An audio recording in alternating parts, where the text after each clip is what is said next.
We are back. Yes, I am back, and so is John Plays. Welcome back, John Plays.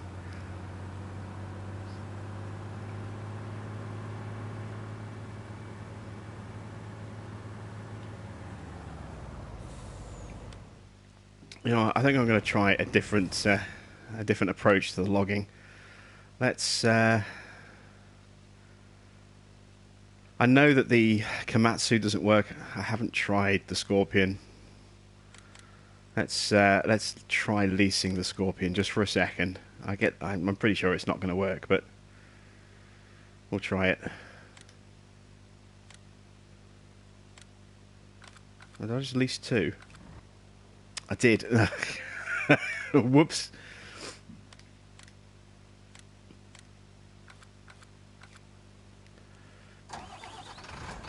So let's find a palm tree. I bet you this isn't going to work. I've only tried the Komatsu, but I'm positive this one isn't going to work either.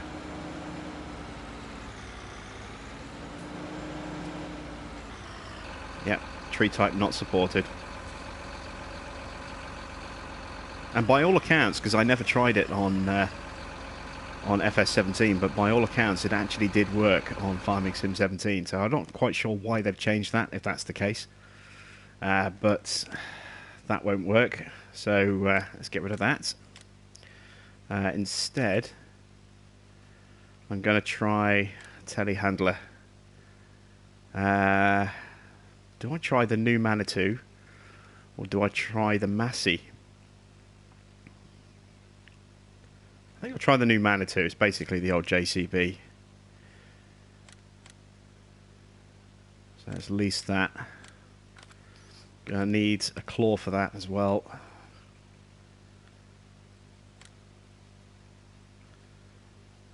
Such a bad claw.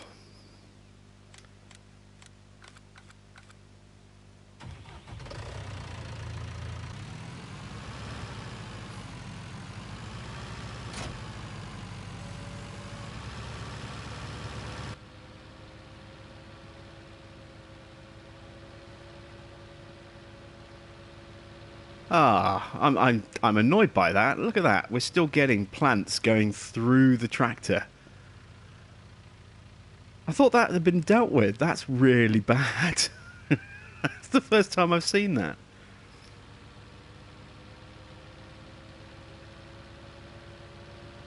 That's terrible.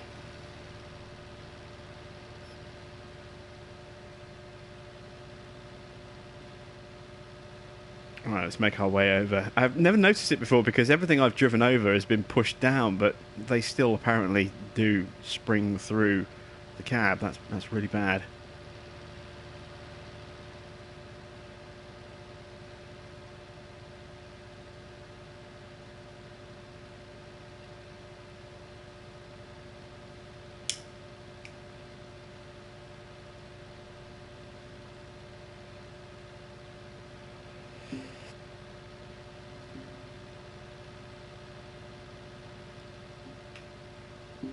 Right, so let's hope that this connection is a bit more stable this time. I've switched over to my my phone's connection, which means it'll be good for a while.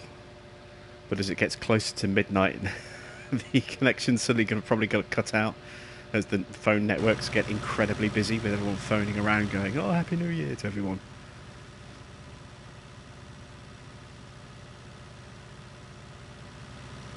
Oh, I've just noticed as well. There's no beacon on this.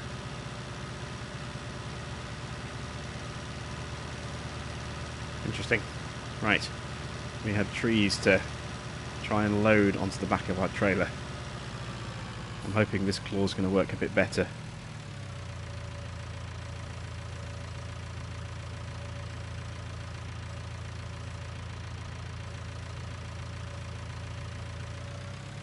I'm not convinced at the moment. But I will be able to get more height on it, which is important.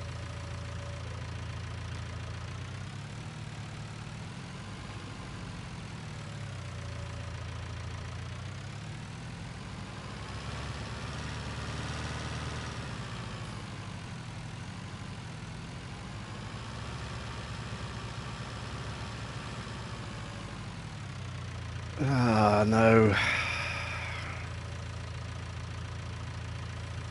No. I'm wedged. There we go.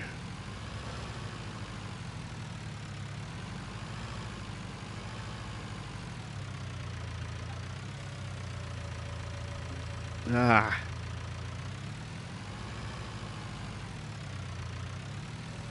This is the real problem with logging. It's so time consuming.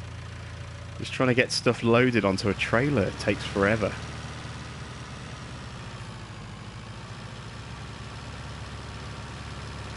Midnight's a bit off, about 3.5 hours off, yeah. I mean, the stream might not last that long anyway.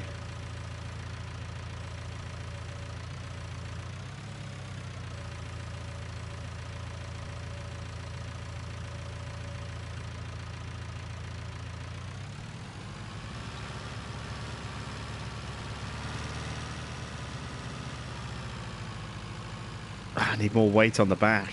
Where's that mod weight when we need it?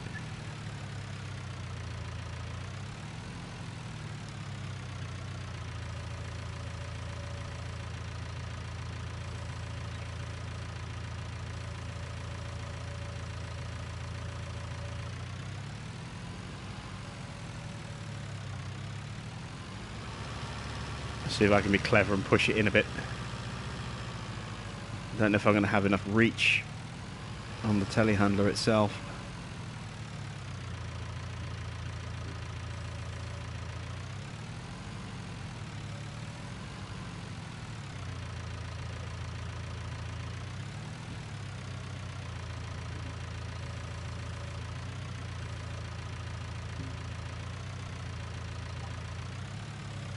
Go on, you can go in, you know you want to.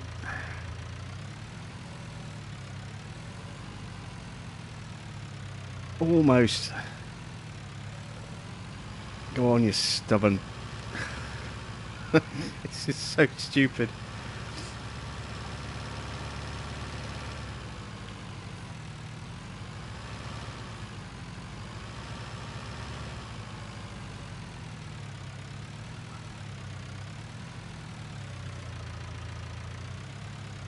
There we go. Ah, it's gone too far now. Ah.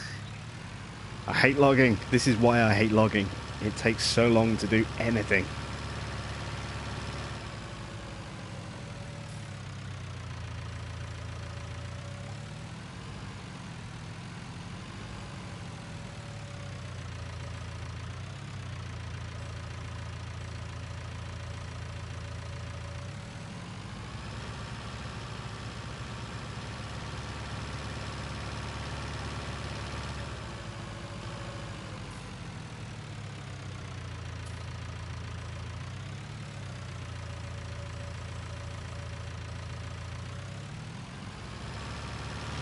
So let's see who else has popped in. We've got Mossrock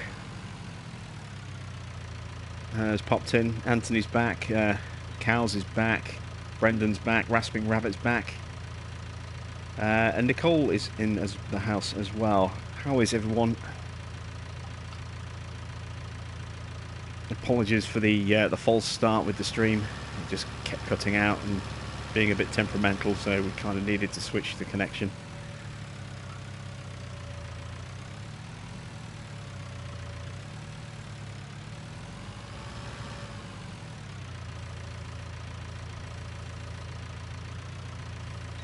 Come on. There we go.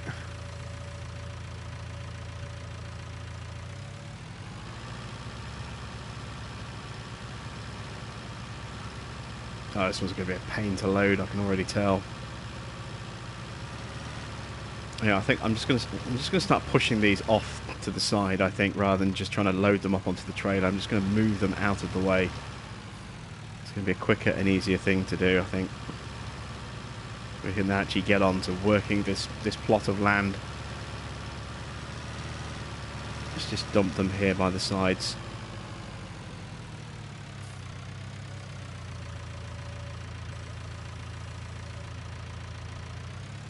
So it might be quicker to use the wheel loader for this. Let's jump back to that.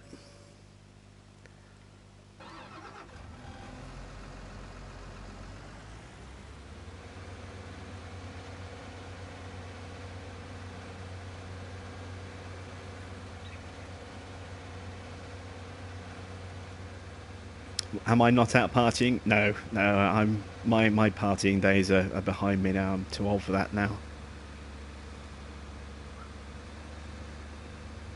It's so damned expensive as well, you know, especially when you live in a city. Everywhere charges to get in at New Year, and then the drinks are horrifically expensive, and you know you bankrupt yourself just going out for a few beers. It's ridiculous. And then if you get a cab home, you know the cabs all hike their fares up on New Year as well. It's just no one has any money these days. It's certainly not to go out drinking. All hours in very expensive places. It costs way too much money to do that these days. I haven't gone out drinking in years. Just never had the money to do it anymore. I'm going to sound old, but I remember when you could get a pint for a lot less than they cost now. A hell of a lot less than they cost now.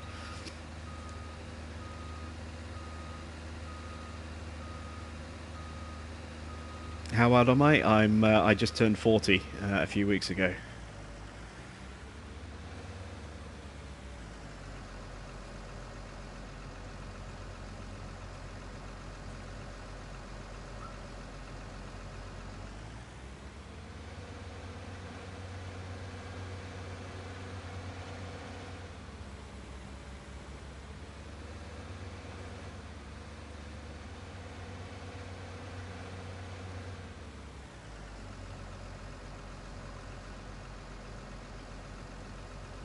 There we go. A little bit of a dumping ground. It's going to be hard to spot some of these when we do finally get to clear them, because they're going to be hidden in these bushes.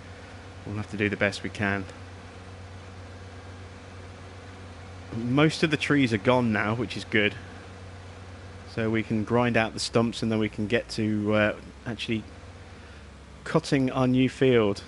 We need to smooth out some of the terrain as well. It's a little bit bumpy in places.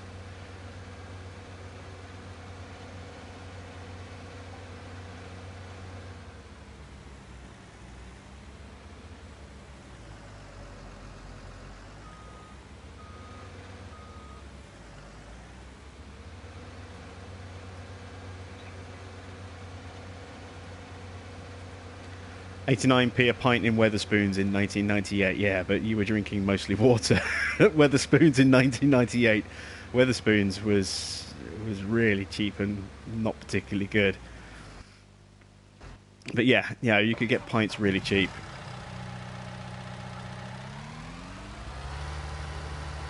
I mean, back in what, 95, a pack of 20 cigarettes would cost you,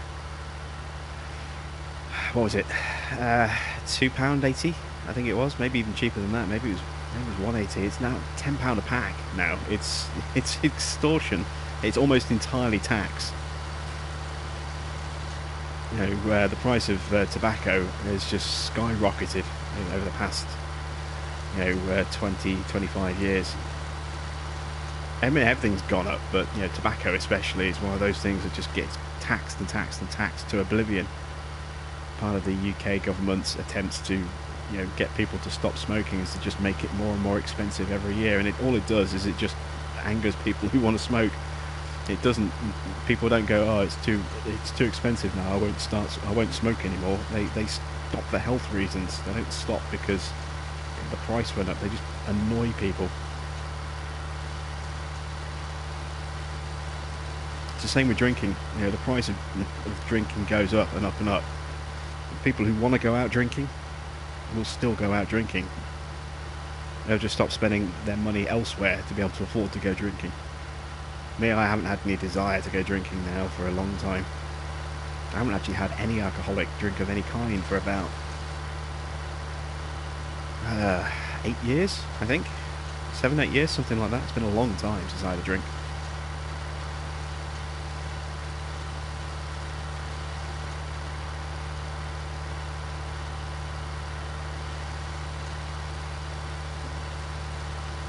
Doctor bills are huge too in the US. Well, yeah, we don't have that problem in the UK unless you go private. If you go private, then they can be expensive, but we have free healthcare over here and subsidised medication as well.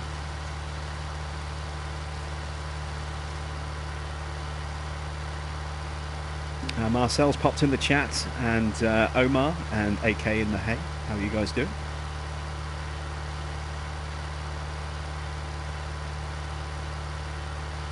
Have I tried using the stump grinder before cutting the trees down? Yes, I have. All it does is it cuts the tree down. It doesn't get rid of the tree. And it creates a little offshoot of where you cut as well. So it doesn't make the work any less. It just means you can't control where the tree gets cut, and you can't control which way it falls.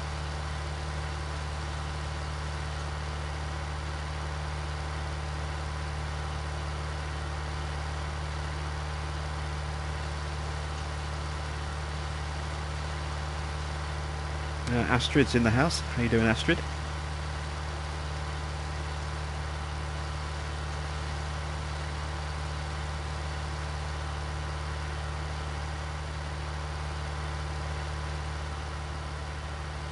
Most of these stumps out of the way, we'll be actually able to start creating our field pretty soon.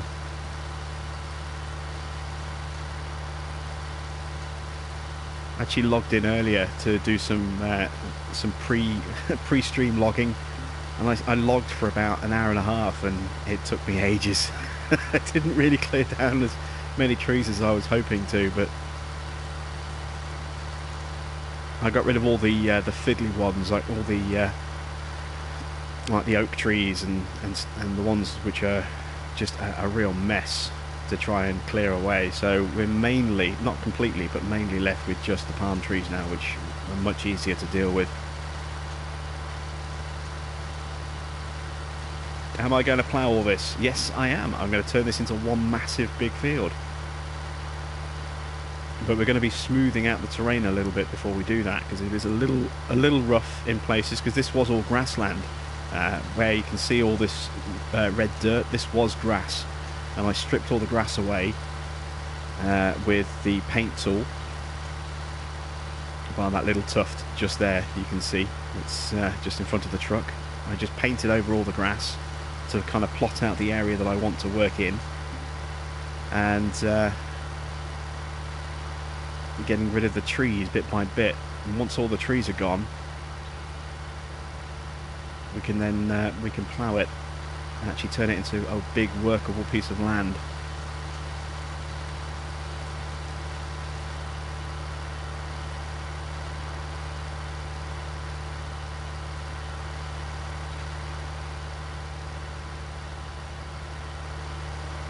That's dedication from Cows there, watching two different bits of my channel at the same time. Subnautica on the TV and the stream on the phone. That's hardcore viewership there. Am I going to be continuing Fellsbrunn or switching to this? Well, this is not going to be a long-running thing. This is just kind of a series to kind of show what we can do to an existing map by terraforming, as well as just creating, cutting new fields. You can use the terraforming tool to completely reshape the land around those fields. So this will be a periodic series. Fellsbrunn, I'm really struggling to motivate myself to do more episodes of that at the moment, because we're at that point where it's just the same thing every 2 or 3 episodes. It's let's do a harvest, and there's nothing else to do. It's just, I miss a few things from Farming Sim 17. I miss not having the money mod, because it makes setting up a theme map or a theme farm for a Let's Play series tricky. Not impossible, but tricky. I miss seasons, because seasons allowed me to really create a storyline and play a long period of time on one map. Without that, the maps tend to get a bit boring pretty quickly. And I miss the choice of maps as well. We just have, essentially, not counting this one, we just have Fellsbrunn and Ravenport. And Ravenport is a pretty map, but it's not particularly good for a long Let's Play. Fellsbrunn is a better map, but I'm at the point where there's nothing more I can really do on Fellsbrunn without it just being the same thing every 2 or 3 episodes. Plant our fields, harvest our fields, maybe do a little bit of weeding, do some contracting, and that's it. You know, so I think Felsbrunn is pretty much kind of done. I don't think there's really anything else I can do on Felsbrunn until a new map comes along and we can get a proper theme farm up and running, and we can start with a bigger budget and you know, bring animals into the mix. So it's just a case of probably waiting now for a new map. I can't. I might do 1 or 2 more episodes of Felsbrunn, but I can't see that series being more than just 1 or 2 episodes. I'm kind of waiting for mod maps now, really.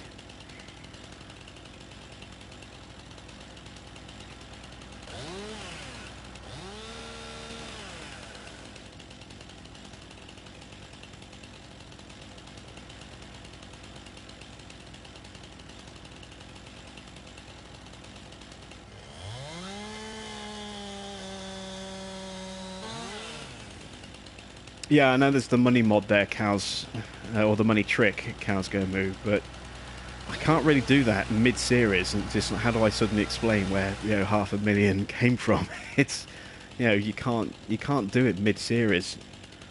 It's different if you're doing it at the start, and you can use it to acquire some land for the start of the series and get the equipment in that you want, and then you can find creative ways to make any surplus money disappear before you then start. But so that, you know, you don't have this massive bank account where you basically then have no challenge for the, you know, for the series that you're creating. But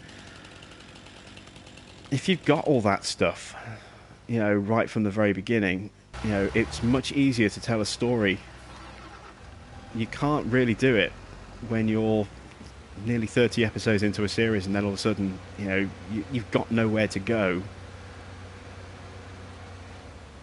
without just suddenly 500,000 suddenly appearing in the bank, which is just, you know, I don't want to do that, and it annoys a lot of people to see, you know, equipment and money just suddenly appear from nowhere in the middle of a series. So, like I said, I don't think there's much more I can do on Felsbrunn outside of what I've been doing already. There is no... It would just take a lot of progression, and that means either just the same thing every 2 or 3 episodes, or, you know, a cycle of 2 or 3 episodes of pretty much exactly the same content for you know, a couple of weeks, or I just play and play and play in the background and then come back, you know, later. And again, it's almost like, well, I've worked really hard to progress the farm, but no one's seen it, so it's almost like just 500,000 just appearing in the bank account. So, you know, Felsbrunn has kind of reached its... You know, it's reached a point where there is nowhere to go with it anymore without, you know, completely ruining it. I either make it so dull and repetitive but keep it, you know, concurrent, or I skip ahead, or, you know, cheat in some money and completely ruin it that way. So yeah, Felsbrunn is essentially dead, unfortunately.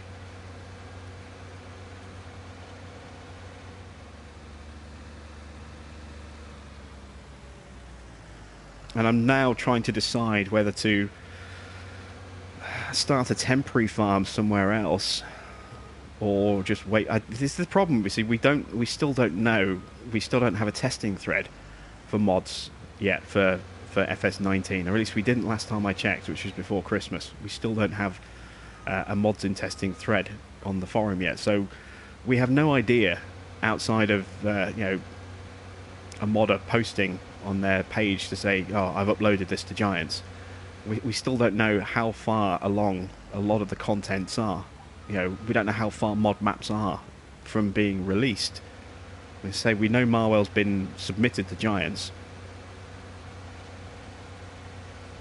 but it's going to take a while for that to get through testing. We have no way of kind of checking on that progress. So do I start a brand new farm, and then 3 weeks later there's a new map, and, you know, we kill another farm prematurely to move to Marwell or whatever map comes out first? Or do we just kind of fill the gap with something temporary, or just bits of this here and there? I think, you know, the latter option, just doing this once or twice a week, is probably going to be the better option.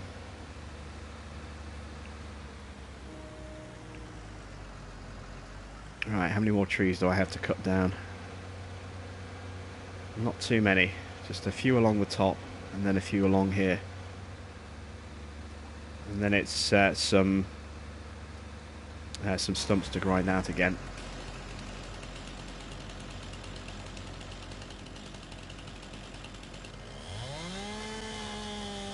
How you doing, Tiny? And Julian's popped in as well. Good to see you as well, Julian. And Dylan as well.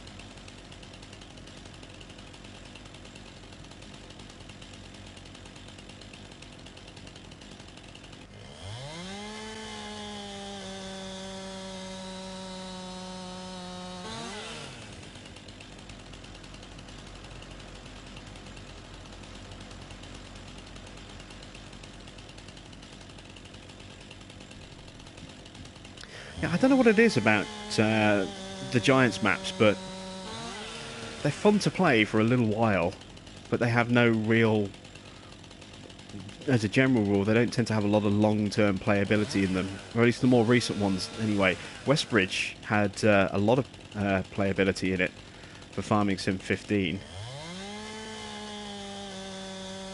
Yeah, it had a decent sort of mix of field sizes. Wasn't too bad to play on long term.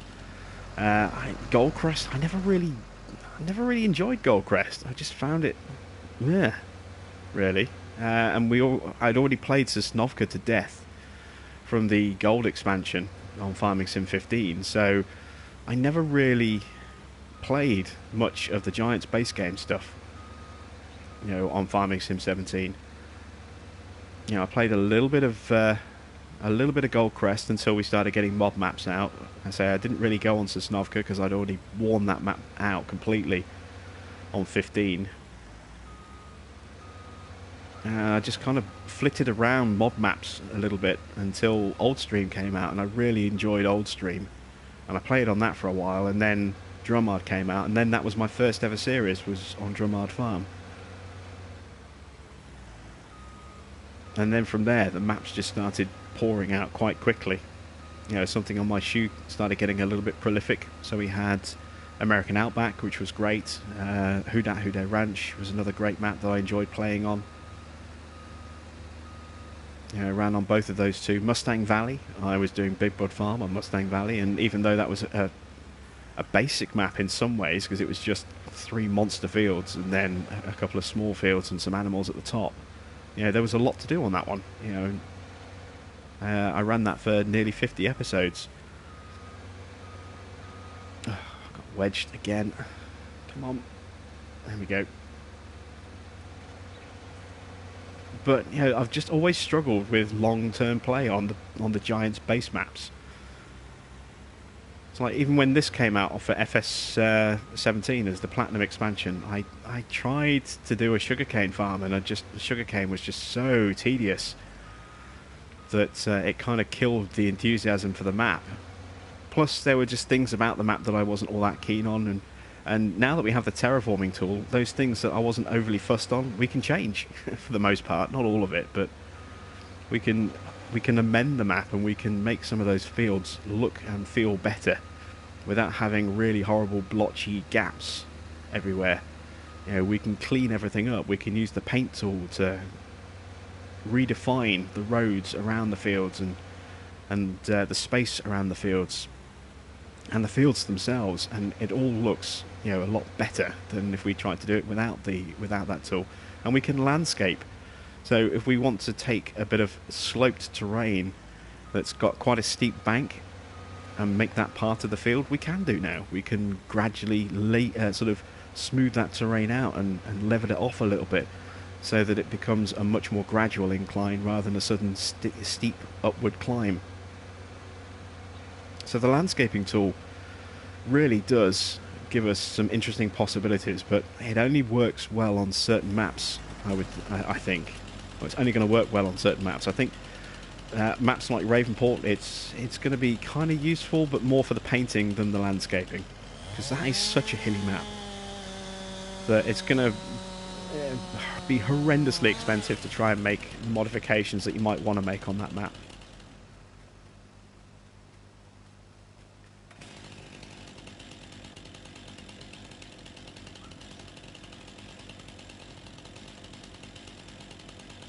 Jean-Luc has popped in the chat. How you doing, Jean-Luc?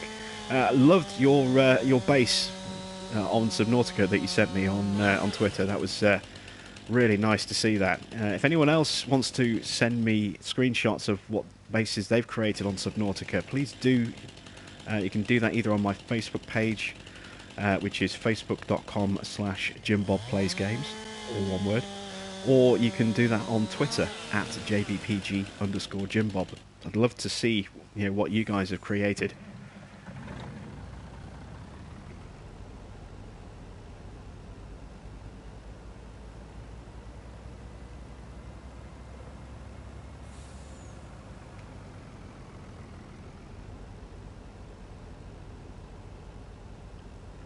Let's get that out of the way. There we go. Let's push these trees off as well.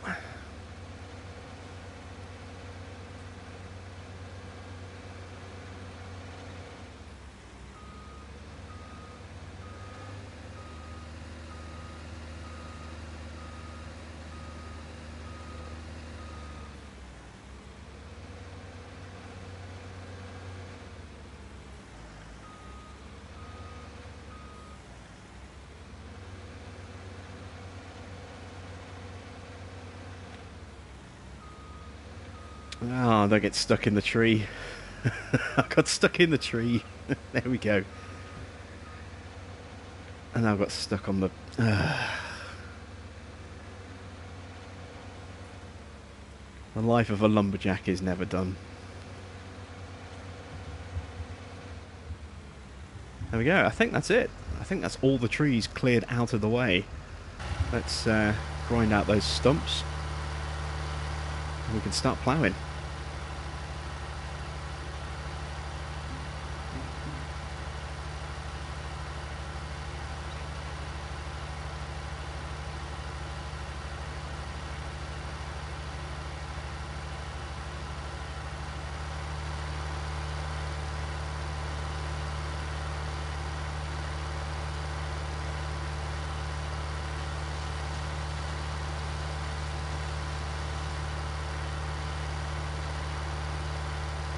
Jared says he thinks the animal pens are pretty small. Even the bigger ones seem a lot smaller than in 17. Well, yeah, it's because they're placeables now, rather than dedicated areas. I mean, the pig areas weren't that big, and the sheep areas generally weren't that big on the Giants maps. But, we're so used to large animal areas from the mob maps from 17 that we don't quite realise just how small those original, sheep and pig pens were. I mean, the cows were a bit different. I'm trying to remember what the base game cow pens were like. They were probably a little bit bigger than they are now in terms of overall area. But, the sheep pens, the large sheep pen, probably on a par with the size that it was in Farming Sim 17. Shape as well. Same with the pigs. They're pretty much on a par, I think, with 17. It's just we saw a lot of the same assets being used by modders, and they just became de facto considered as the standard size pens when they weren't. They were just modded bits of equipment, a lot of the time just being recycled by various different modders.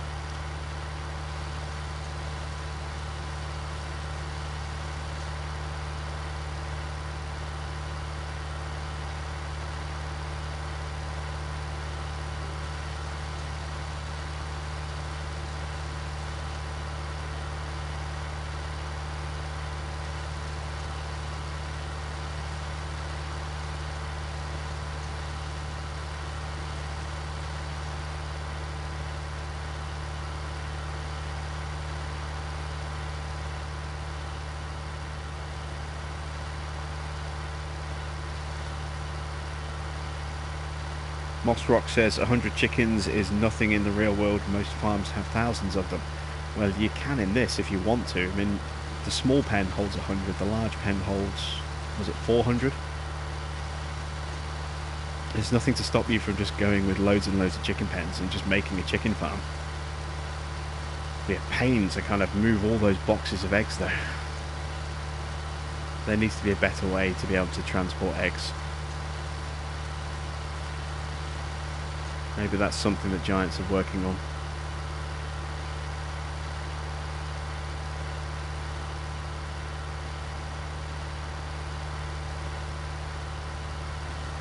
I don't know why they didn't do kind of like pallets in the way that they did with wool. And you see the wool fill up with the 4 bales. You know, the pallet fills up at various different stages with an extra bale until it's got 4 bales of wool in the pallet. I don't know why they didn't do something similar with eggs.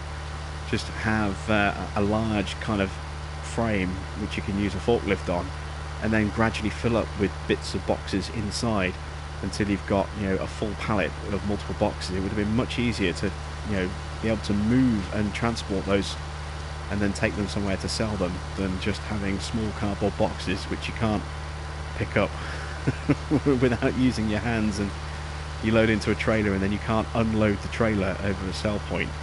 You have to take them out and sell them by hand as well. It's such a fiddly ball ache that just overly complicated. It doesn't need to be that, you know, like that. It could be so much easier, so much simpler.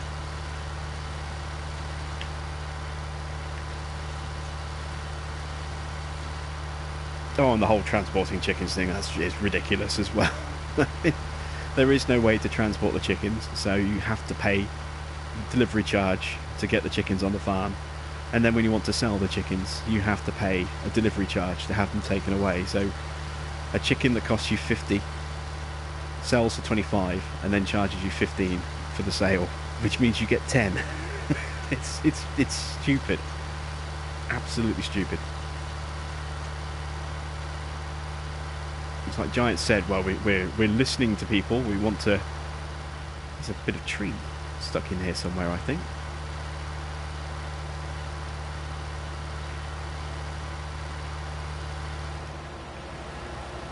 What is that? But the tree looks like it's fallen down in there, perhaps, somewhere.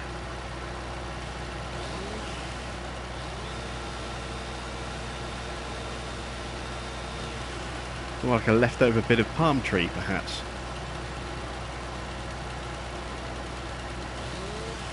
That's weird. I'll have to keep an eye on that.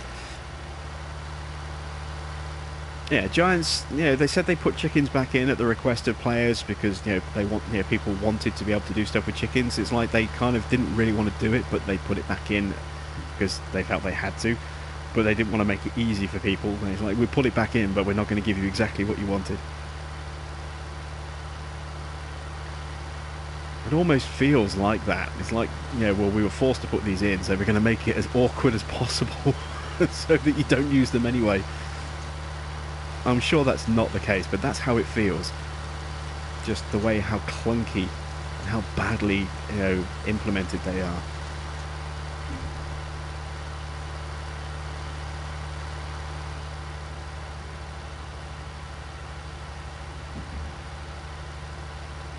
Fractured has popped in the stream. How you doing, Fractured? And KJ Wiggums. Good to see you guys. I've probably been asked this a lot.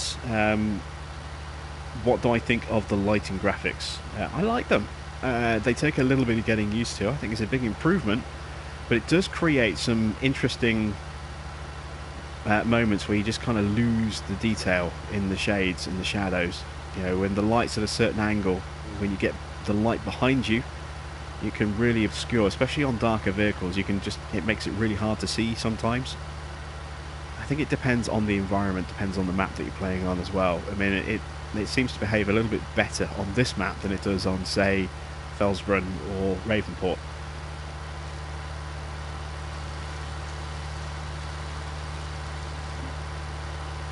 Have I tried horses or pigs yet? I've tried horses, haven't tried pigs.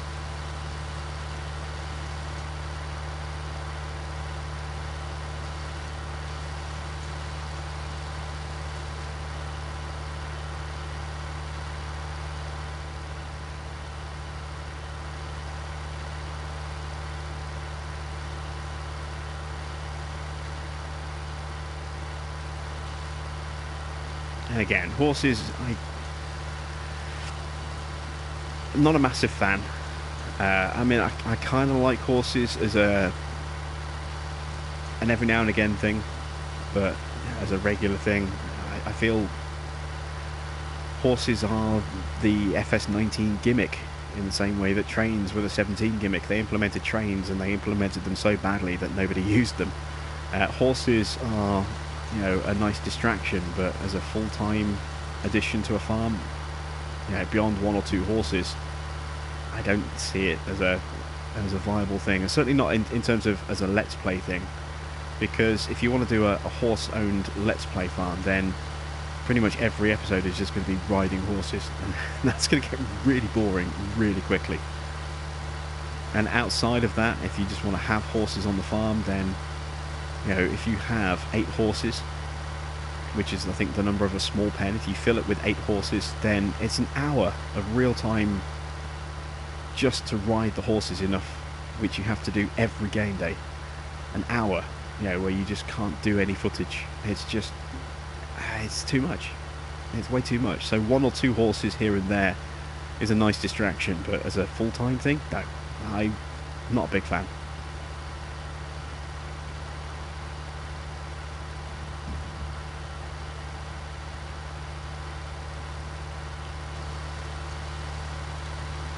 I know you can sell the horses for 50k, but it's so boring. it's just, you know, it's so boring to do multiple horses all the way up to their maximum level. You know, and then you sell those horses and you make a bit of profit, and then you start all over again and do nothing but just ride and ride and ride and ride and ride for an hour every day. And that's not an in-game hour, that's a real-time hour of just riding 8 horses to get them done, you know, for the day. And you have to do that 10 days? No, it would just never end. It would just be nothing but horses and you never get anything else done.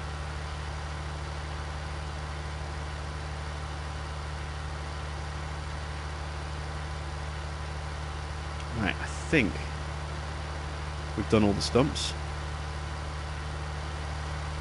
Done them all up here, haven't I? Yeah. So rather than get rid of this, just in case, let's turn the blade off, not the engine off. There we go. Right. Let's get rid of the man truck, because that was just a waste of time. Let's get rid of the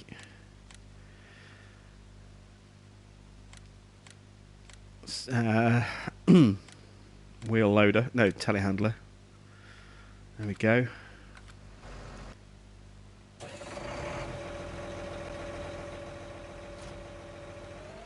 Let's go grab the plough and let's start making a brand new field.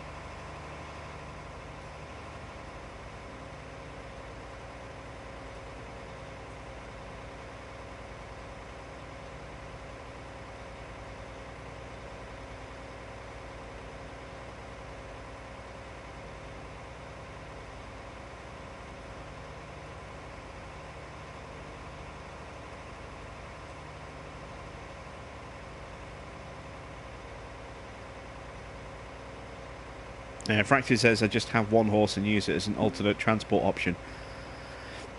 Yeah, that's something you could do.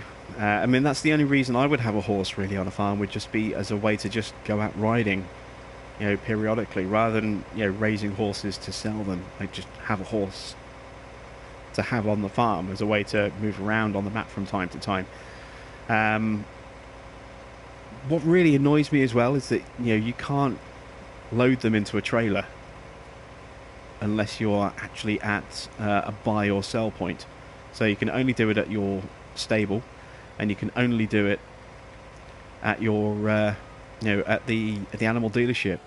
That's, again, I think a huge missed opportunity to load a horse into a trailer, drive off to a certain point on a map, get the horse out of the back of the trailer and go riding from there, ride around a bit, go back into the trailer and drive it back to your stable. I mean, that would be great, especially on Ravenport. You know, just drive it up to that Gymkhana area. But you can't do that because you can't. Once they're in, the only way you can get them out is back at the stable or at the dealership. It seems so. And if you get them out at the dealership, then they're gone. So you can't transport horses to a location other than, you know, by riding the horse. It just seems silly. It's like, again, it just doesn't feel like Giants thought it out properly.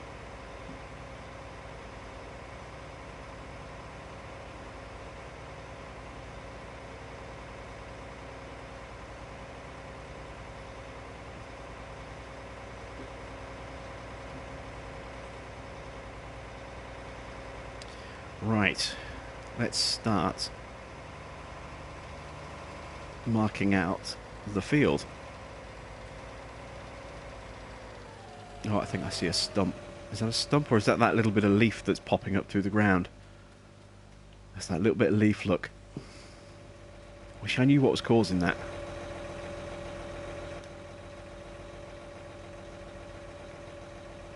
Right, so lower, allow create new fields.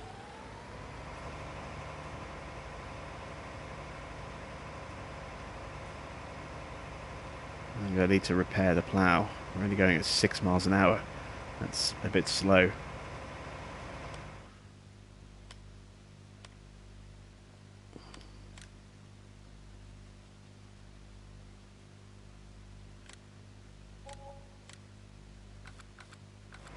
Here we go. Right.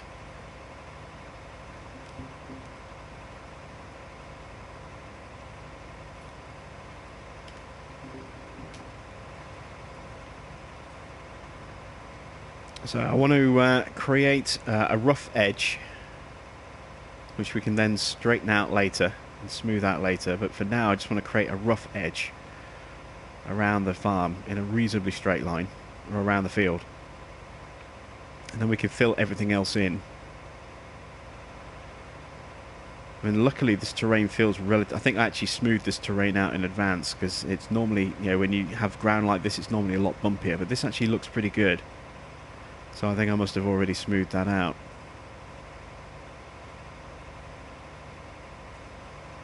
And take the strip of grassland between the farm and the shop, for example. That is incredibly uneven, full of bumps and divots, and this is all pretty smooth. I think I must have done that earlier. Completely forgot about it.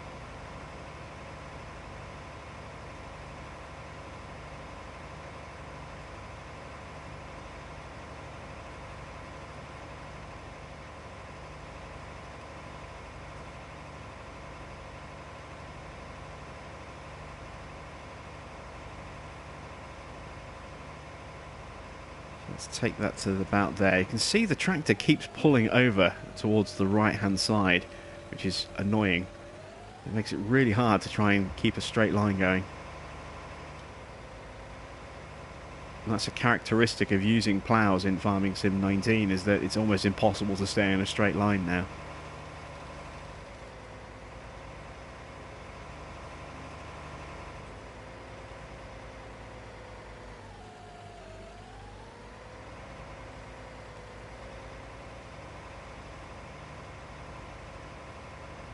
So I get my 2-pass border on this side, and then we'll start working a width border and putting a shape to this field completely. Might even get a smaller plough for cutting the edge of the field.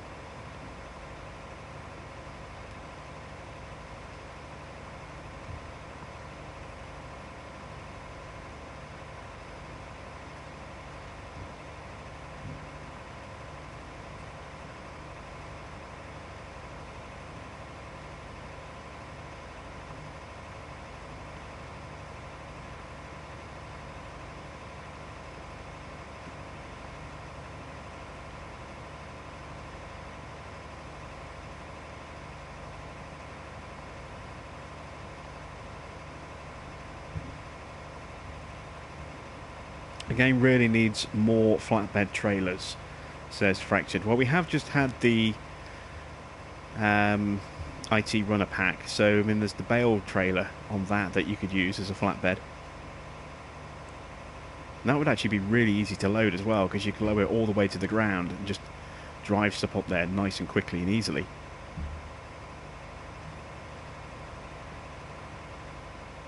And then load it back onto the back of the trailer once it's all strapped down.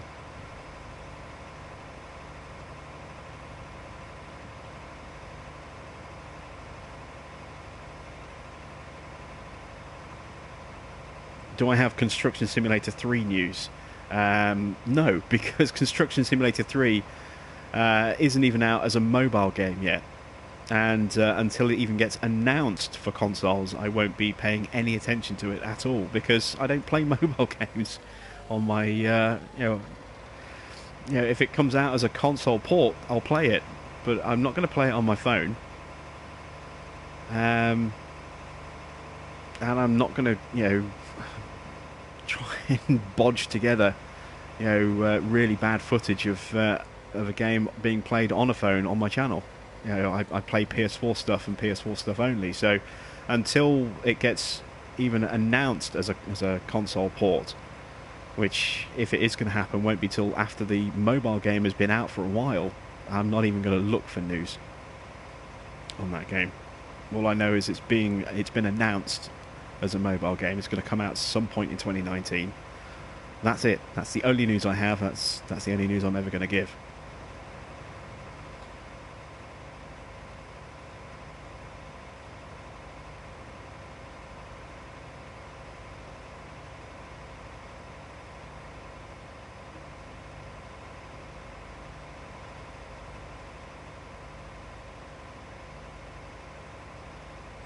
Alright, so we have a rough edge there. Let's put another one in.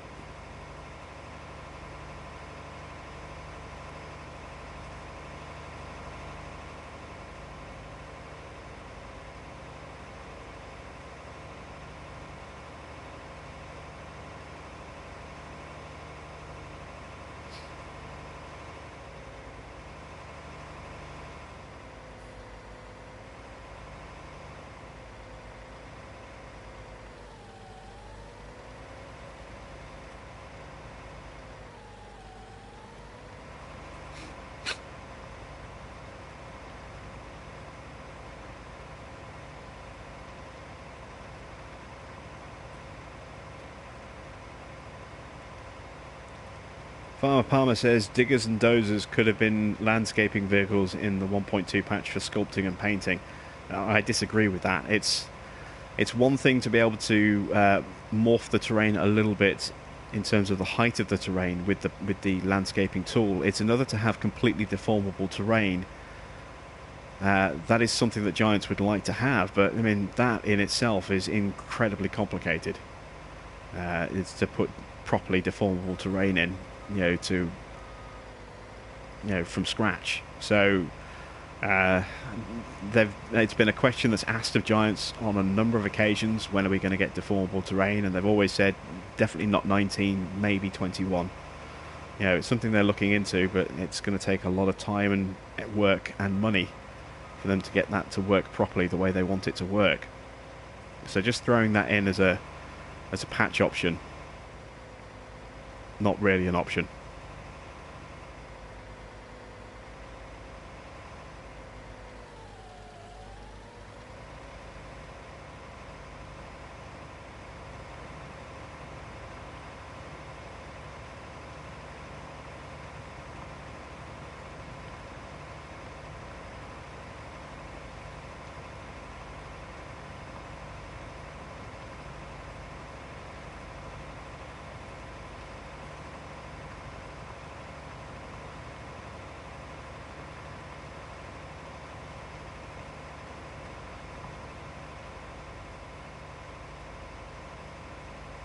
Alright, so if we drive along here, create this edge, then we get to the sort of diagonal bit, and then we can kind of square off, and then we'll have our really big monster field. You can see, look, I just looked away for 2 seconds after driving in a straight line, and the tractor just starts pulling to our left there, and starts cutting out of control again. It's really frustrating when it does that. You have to constantly readjust your steering position. You can't leave it alone for more than a few seconds, or else it's just going to go all over the place.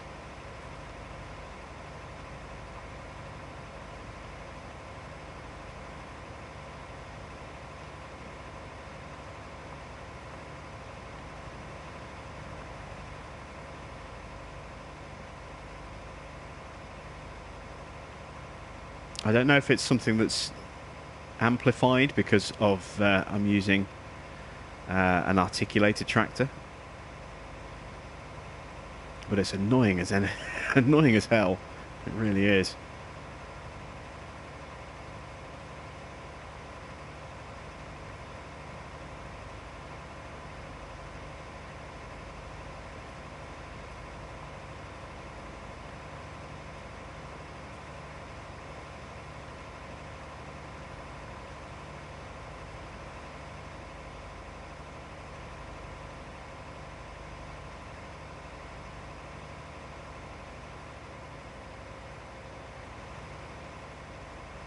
So we're going to have a little bit of tidying up to do around here, which we can do with the paint tool.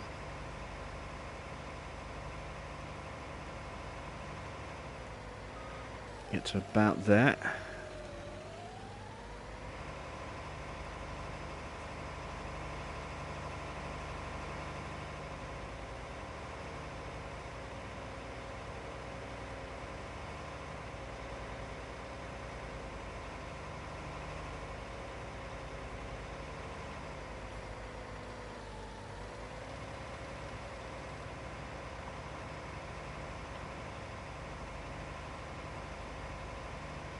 Extend this a little bit.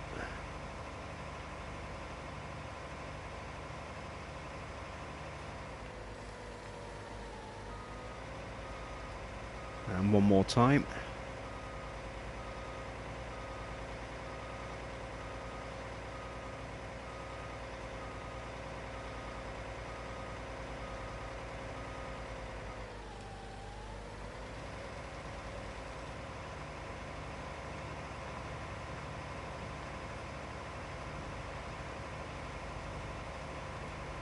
Ella says Bus Sim and Truck Driver both coming soon to console.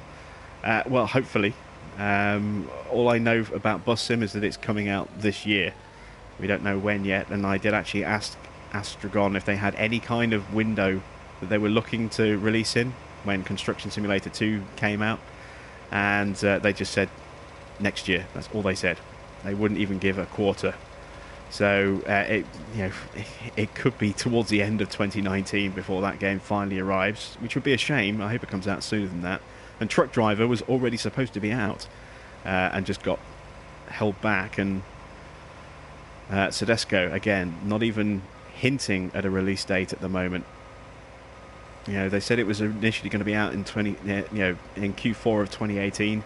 Q4 is pretty much been and gone now. It's the last day, effectively, tomorrow of 2018. That game isn't going to drop suddenly on the store with no fanfare tomorrow, so God knows what's going on with that. And every time they get asked about a release date, they just stay immediately quiet. It did go into a second round of beta testing on PC at the beginning of December, so it still needs work.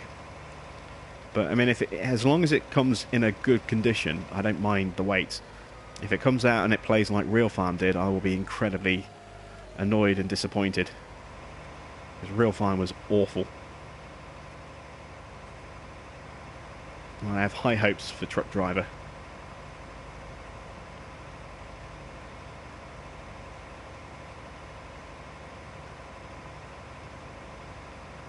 Man Cave has popped in the chat. How are you? It's just, good to see you finally caught one of the live streams.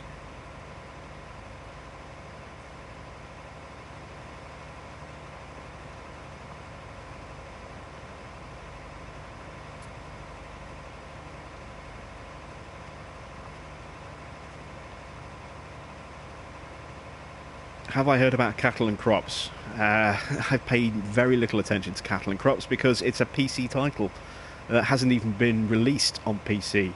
It's been in development in sort of alpha stage for the last 2 years. At least 2 years that it's been available to play on PC. It's been in alpha stage, maybe possibly now into beta stage. And it's not even been fully released on PC yet, let alone announced for consoles. Again, I'm a console player. I don't pay attention to the latest comings and goings of PC games because I will never play them until they come to consoles. And when they get announced, that's when I start paying attention to them. Otherwise, I end up just looking at all these games going, I wish I could play that game, and it's never going to come. And I just get annoyed and frustrated. So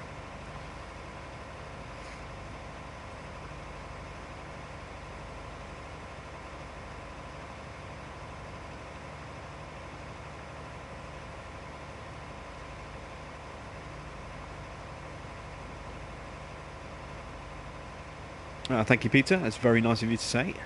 It's been a fun 2018. I've had a lot of fun with the various different games that I've put out there.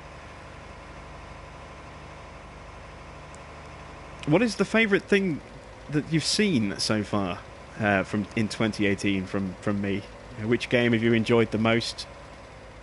I'm guessing most people are going to say Farming Sim 17, but yeah, I'm curious as to which game that you've seen me play is the one that you've enjoyed the most. What would you like to see in 2019? Apart from Bus Simulator and, and Truck Driver, because we just talked about those.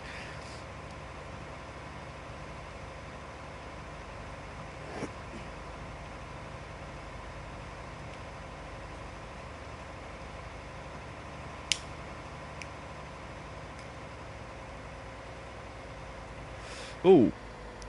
I twitched my thumb without realising. Looked away for 2 seconds, turned back, and I'm going off at a 45-degree angle. Let's try that again. There we go.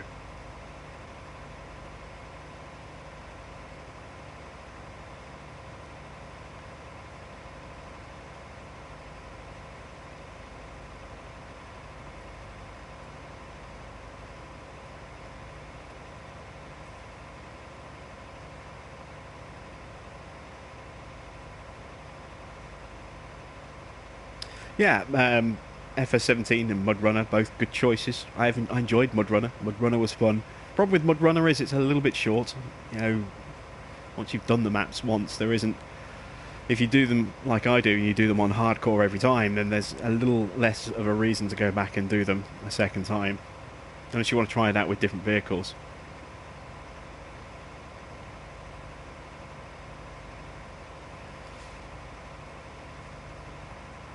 It's a shame we don't have more map content for Spintires.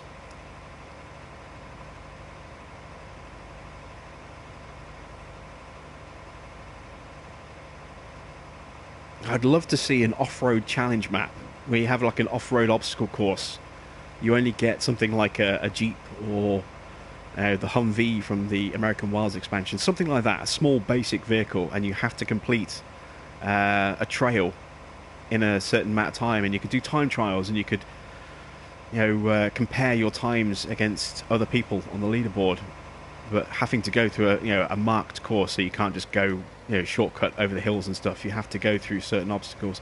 I'd love to see a map like that make its way across to Mudrunner, because that would really add a whole new element to the game. I'm sure there's something like that as a mod on PC, but it'd be nice if we actually got something official like that so that we could get it on consoles. Who knows, maybe they'll do that with Spintires Mudrunner 2. We won't know anything about... All we know is that they've announced that they're going to start work on... Or they have started work on Mudrunner 2. But we won't know anything else now until Focus Home's What Next event, which I think is February or March. I think it's February.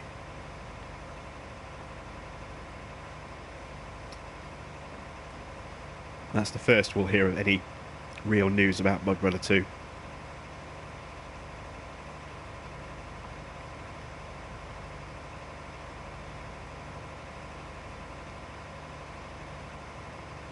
Farm Sim, City Skylines and Subnautica from Jean-Luc. Fractured has really enjoyed Subnautica. Yeah, you've been commenting on almost every video I've been putting out. It's great to see that other people are enjoying that as much as I am. It's a really good game.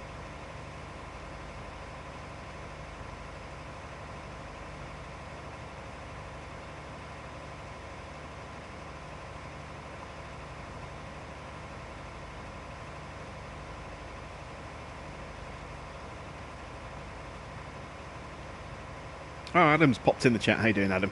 Yeah, they could certainly do a lot more with Mudrunner than just logging or transporting logs. Like I said, a time trial obstacle course or an off-road trail, and just having like leaderboards with friends or something like that would be a really good thing, I think. Just a simple little tweak to the game. Something a little bit different rather than just transporting logs from one point to another.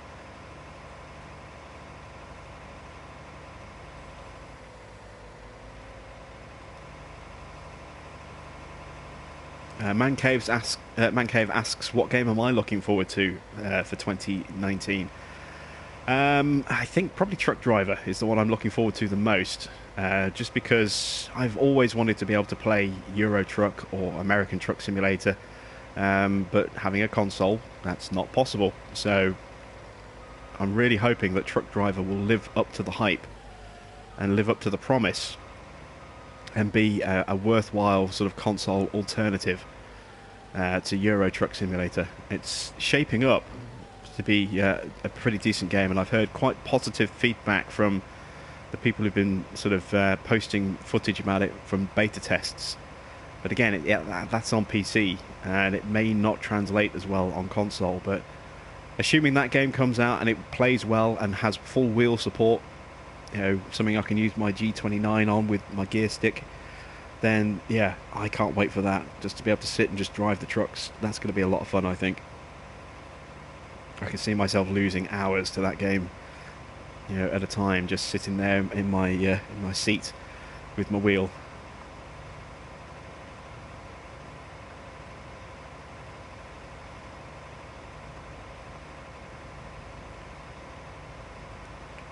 Norca's enjoyed Railway Empire. That's a fun game as well. I've enjoyed that. There's a lot more DLC coming out, moving into Europe for 2019. So the next one is a France DLC, and then I think a Germany DLC after that. I think they're the next two that have been announced, and those will be coming out, I think, January and February, I think, or somewhere along there, maybe in that kind of window, maybe going into March as well for those two DLCs.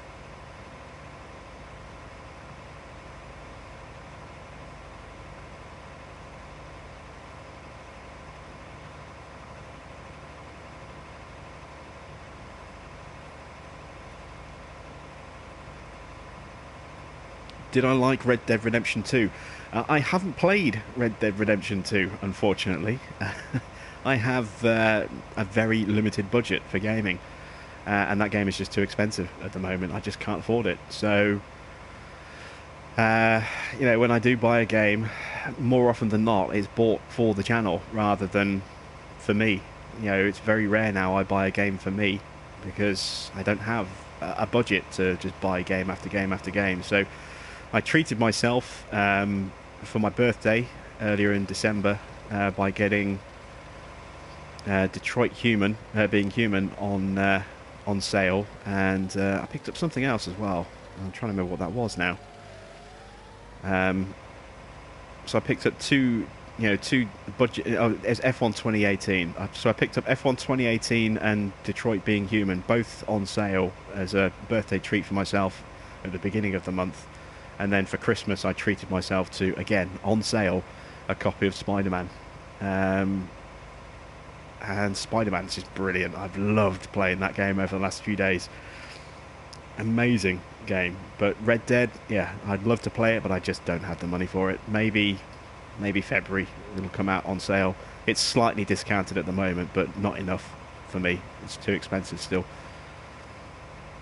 So maybe February, March time, it'll be on sale again, and I'll be able to pick it up a bit cheaper.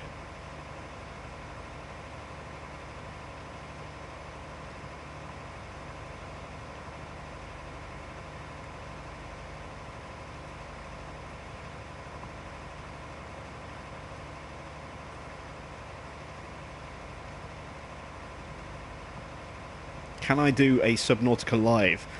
I will do once I've probably finished the campaign. Once I've finished the series that I'm doing, I'll probably come back and do some live stream episodes on that as well. Try and do it faster, do it on hardcore with some live streaming on hardcore, but not until I've finished the actual series. Because otherwise, there's a risk that in the live stream I'm going to get further ahead than I am in the series, and it's going to spoil the series.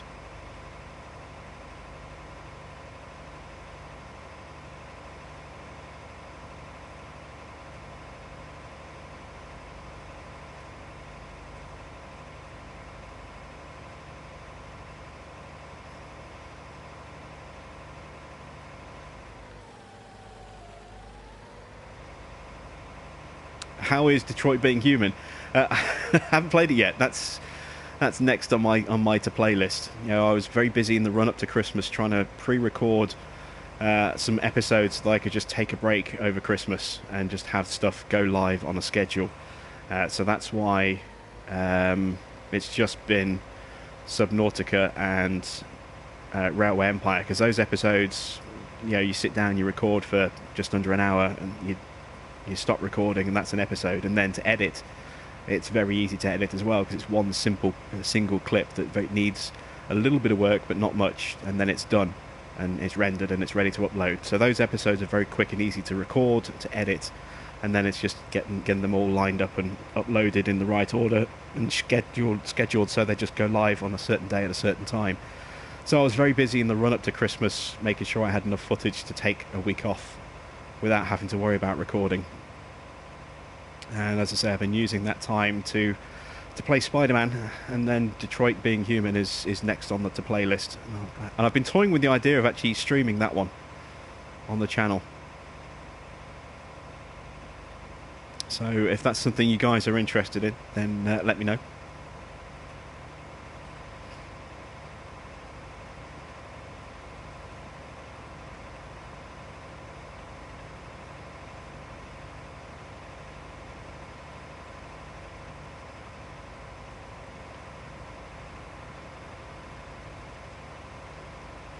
I'm going to try and catch up with the comments here. It's a few have rattled through.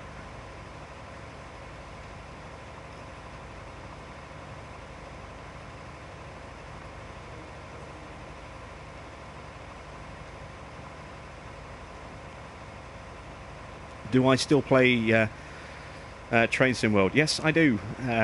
I generally tend to save it for the streams, but I do still play. There's 2 new bits of DLC coming out in January for Train Sim World. There's a new loco for the West Somerset Rail Pack, which is the Class 33, I think, if memory serves me correct. That comes out on the 8th of January, and then on the 15th of January a brand new route pack comes out, which will be the Trans-Pennine Railway, which is in my kind of era, the classic 80s British Rail kind of era. And that comes out on the 15th. Both of those, at least in the UK, are available for pre-order at a slightly discounted rate at the moment. So if you are thinking of picking those up, now is probably the time to do so, because they are a bit cheaper. And all of the existing stuff is also discounted on the PlayStation Store here in the UK as well. I'm not sure about in the States. I know it was discounted slightly more on Xbox, but for a much shorter period of time. I don't even know if it's still on sale on Xbox anymore. So if you were waiting for Train Sim to come down in price before jumping on board, now is the time to do it, because it is, everything is discounted, including the pre-orders for the new stuff coming out in January.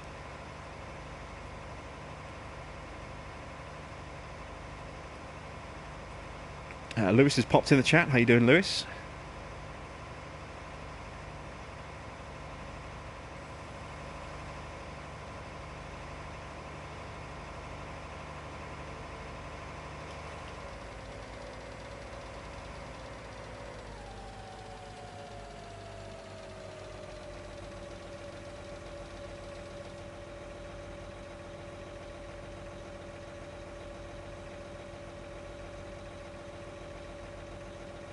Lee says that Mudrunner was a good buy on the PlayStation Store this week. Yeah, I think that's discounted at the moment as well, both the original version. Actually, I don't even know if it's still available as just the original version now, but you can certainly, I think, get the expansion slightly cheaper, and the base game with DLC bundle is discounted, or it was last time I checked, which was about a week ago. There's quite a few games that I've been putting on the channel that are all discounted at the moment. City Skylines was another one of those as well that was discounted. So if you see me play something, odds are that it's possibly on sale right now, and now would be a good time to pick it up if you've toyed with the idea in the past.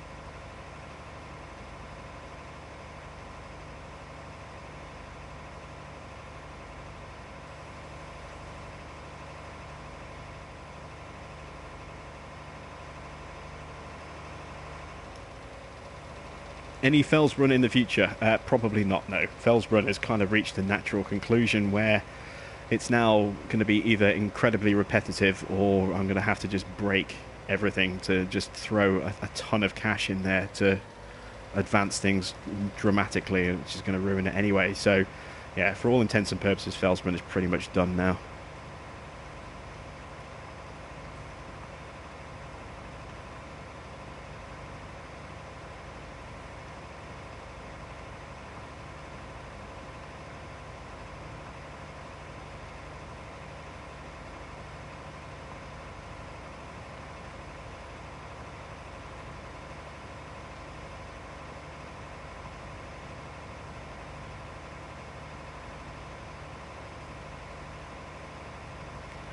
Julian says, in Railway Empire, I've always got money. I've always got money. How do I make it look easy? The current playthrough, I'm always quite well off, but it's just because I'm working the freight, effectively. It can be quite hard to make money on some of the other scenarios. This one's actually quite easy. This particular scenario is quite easy to make money. But you just have to effectively combine your passenger and freight services. Having dedicated freight lines so that they don't slow down your passenger services is always a good thing. And making sure that you have the right number of trains to move your freight back and forth without either overloading or underloading the route. So that you've always got a good, consistent flow of goods without paying too much to move them, or just a backlog of goods that aren't being moved at all. It takes a while to kind of get the balance right, but once you get it right, you can make money quite quickly.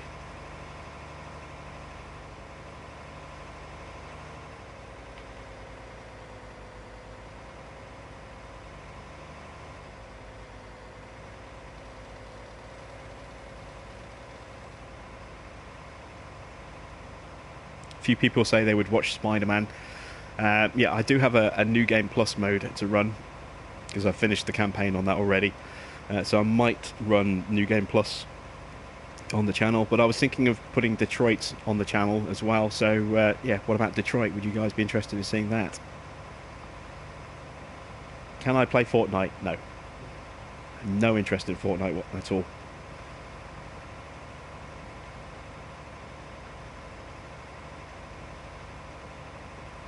Have I put any placeables on this map yet? Yeah, first episode we built the map, the base part of the farm area, and we put some placeables down in that, a couple of sheds, a couple of cow pastures, and worked the land around those. So yeah, we have done that.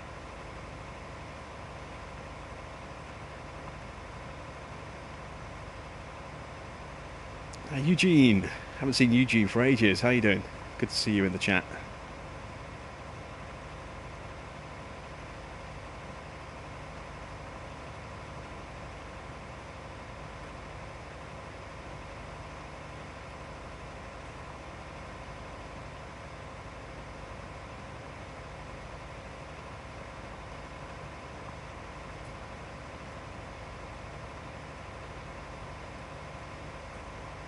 Any new Calypso games that will be released this year for console? Do you mean by this year, do you mean 2019? Because there's a day left in this year, so I'm guessing you don't mean this year. Yeah, the next big one is Tropico 6. I can't wait for Tropico 6. I'm definitely going to be playing that when that comes out.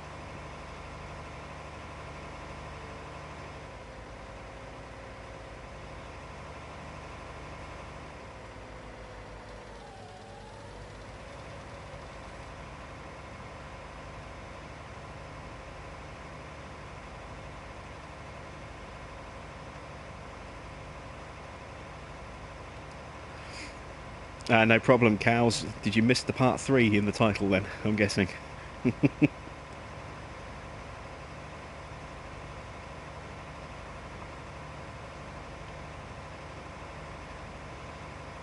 Yeah, Tropico 5 was fun. I agree with you on that there, Jean-Luc. I feel a little annoyed in some ways that I bought Tropico at launch, and then a year later it was given away on PlayStation Plus for free.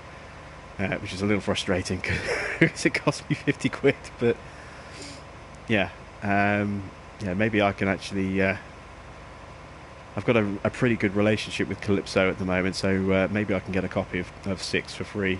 Who knows? I'll ask them once they've once they've got a release date up and running. They're very good. They've been helping me out with Railway Empire a lot.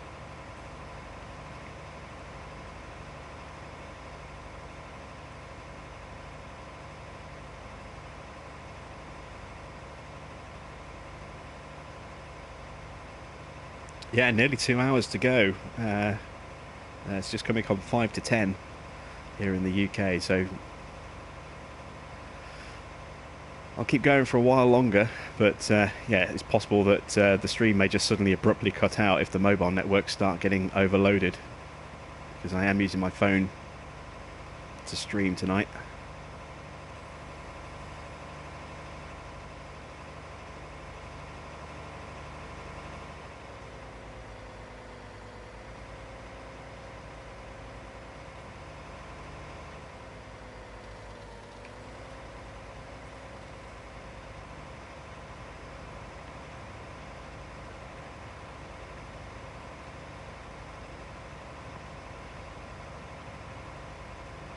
I just got mentioned in something on Facebook, apparently. Let me have a quick look at this.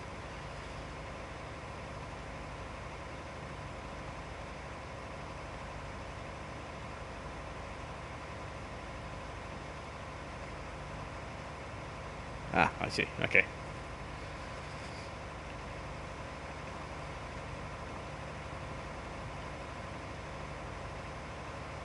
It was one of those "Who do you watch?" Comments, and I got mentioned, which is awesome. So thank you, Mr. Wiggums.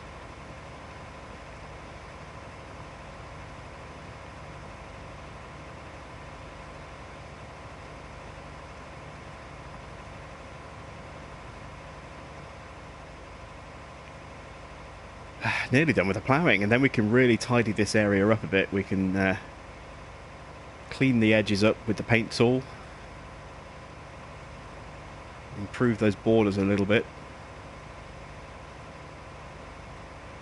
maybe even make the field a little bit wider in a couple of places.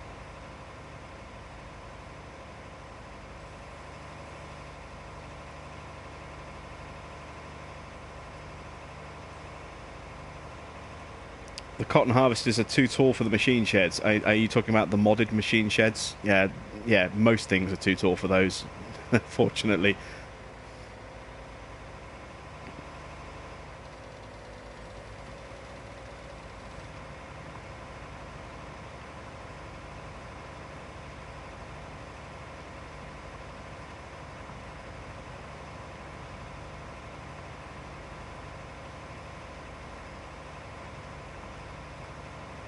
What do I think the first map out will be? I don't know. I mean, the only one I know for definite that has been submitted for console testing is, well, it's not even gone through PC testing yet, but the one I know that will be going into console testing is Marwell Manor. I know that something on my Shoe 2 is working on, or has worked on, a map called Tombstone. I don't know if it's been submitted for testing yet. I think it has. So that may well be the first map that we see. Because, historically, maps from Bill and David take a long time to go through testing because they're very complicated. And there's so much more that can go wrong when porting to console. So I think, while it's great that the map has already been submitted, it may be quite some time yet, maybe another month at least, before we see Marwell Manor out on console. I hope it comes out quicker than that. I hope we don't have to wait till February. But I have a sneaking suspicion that that may be the case. So I think Tombstone may be the first one that we see.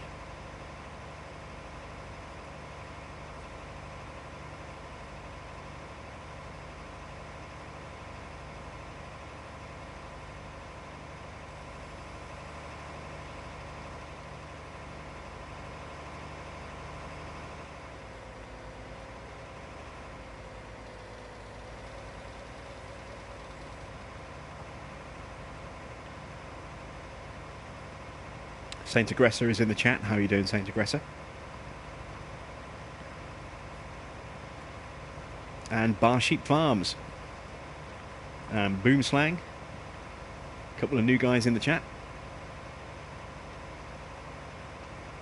What map from 17 do I want in 19? I wouldn't mind Oakfield. I didn't really play that much on Oakfield. I mean, I played a bit, but not too much. I wouldn't mind playing Oakfield with the new lighting and the new equipment. That would be quite nice. I'd like a big American map that isn't Ravenport. So Lone Oak would be nice, but I'm kind of played out on Lone Oak. We put 3 years of seasons through Lone Oak, you know, over 50 episodes. So I won't go back there on the channel, but maybe privately I might go back to Lone Oak. But a good big open American map. I quite like, especially now that we've got more options with the buds, with the big buds. You know, we can now do, you know, the large flotation style wide tires and the twin wheels. I wouldn't mind, you know, Mapper's Paradise and what was it, Welker Farms. I mean, I know it's being worked on, so it will come out. It's just a question of when. I wouldn't mind playing on that. There were some things I really liked about that map. There were some things I really didn't like about that map, and you know, hopefully, you know, it's improved. But with the terraforming tool, that should make things better. I hope the big rocks aren't there, or that we can get rid of the big rocks. Because one of the big things I wanted to do was to merge the fields together, and with indestructible weeds and big rocks on Farming Sim 17 version, it just became impossible to merge quite a lot of the fields, which was frustrating. And I hope that kind of is no longer an issue for, you know, for the 19 version.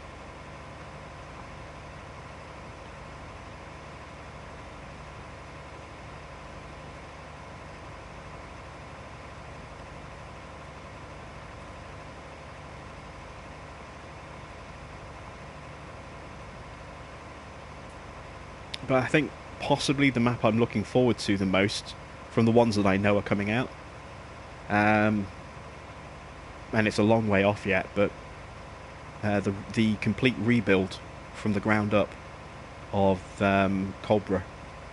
Really looking forwards to Cobra Park Farm. That thing on 19, with the level of detail that Bill and David put into their maps now compared to, you know, two plus years ago. It's going to be stunning. I can't wait for that. And properly to scale this time as well.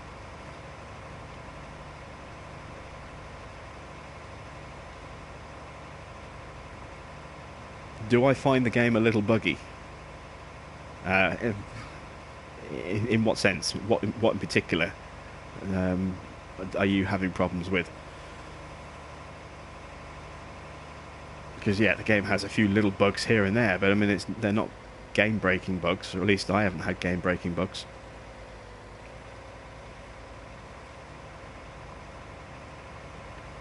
It's mainly things that are badly implemented that just annoy me more than the bugs.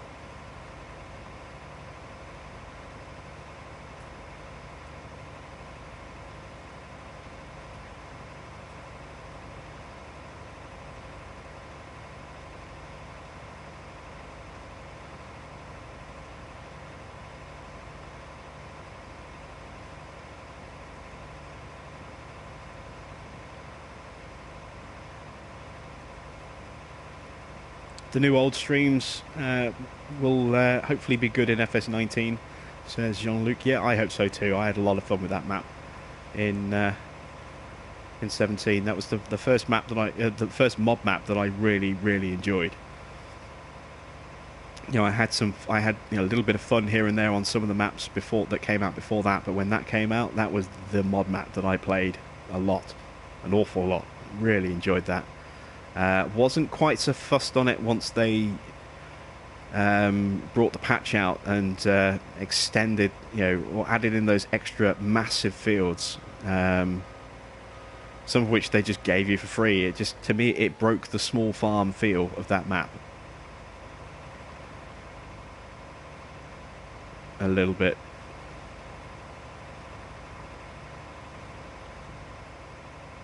Because they were so big in comparison to everything else that they just seemed completely, disproportionate to the land around them.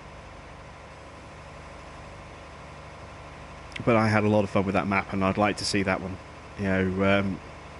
get some really good VIP treatment from Black Sheep.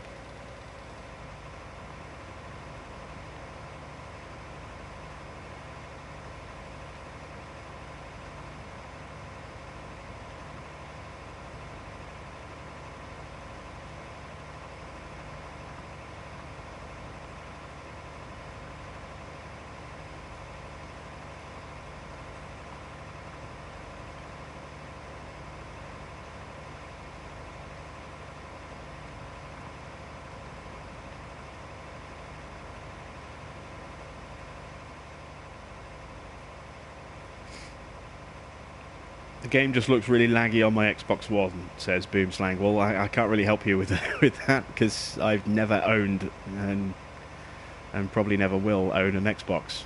Not because I'm a PlayStation fanboy, it's just, I prefer PlayStation, and I don't have the money for two different competing consoles. I have one format because I can't afford to run two different formats.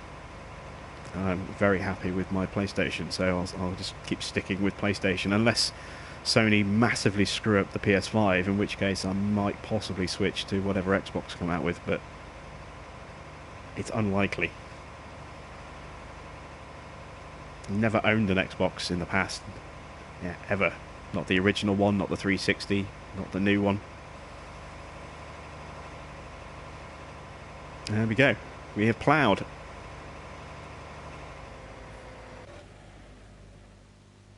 And I'm just going to turn off notifications 1 second.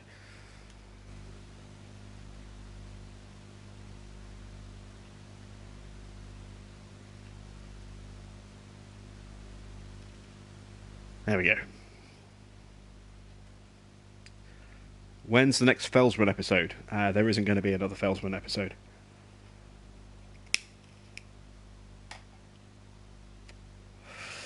Felsrun as a series is done. There's nowhere else I can take that series now without ruining it.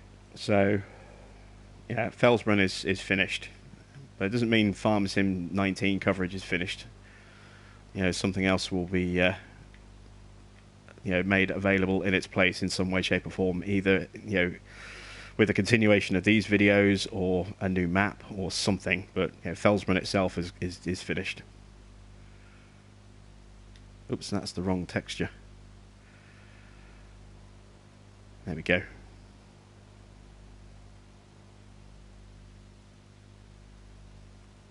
Clean that old bit of texture out. There we go.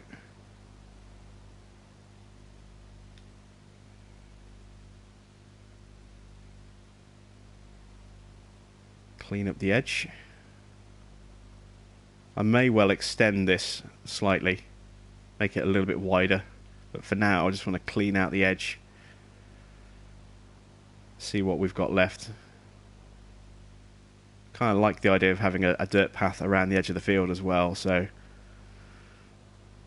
we'll see what it looks like this.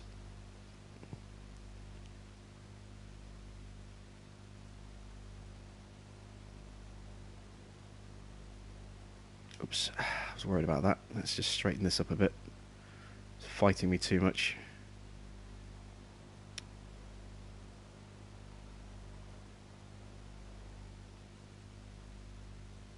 There we go.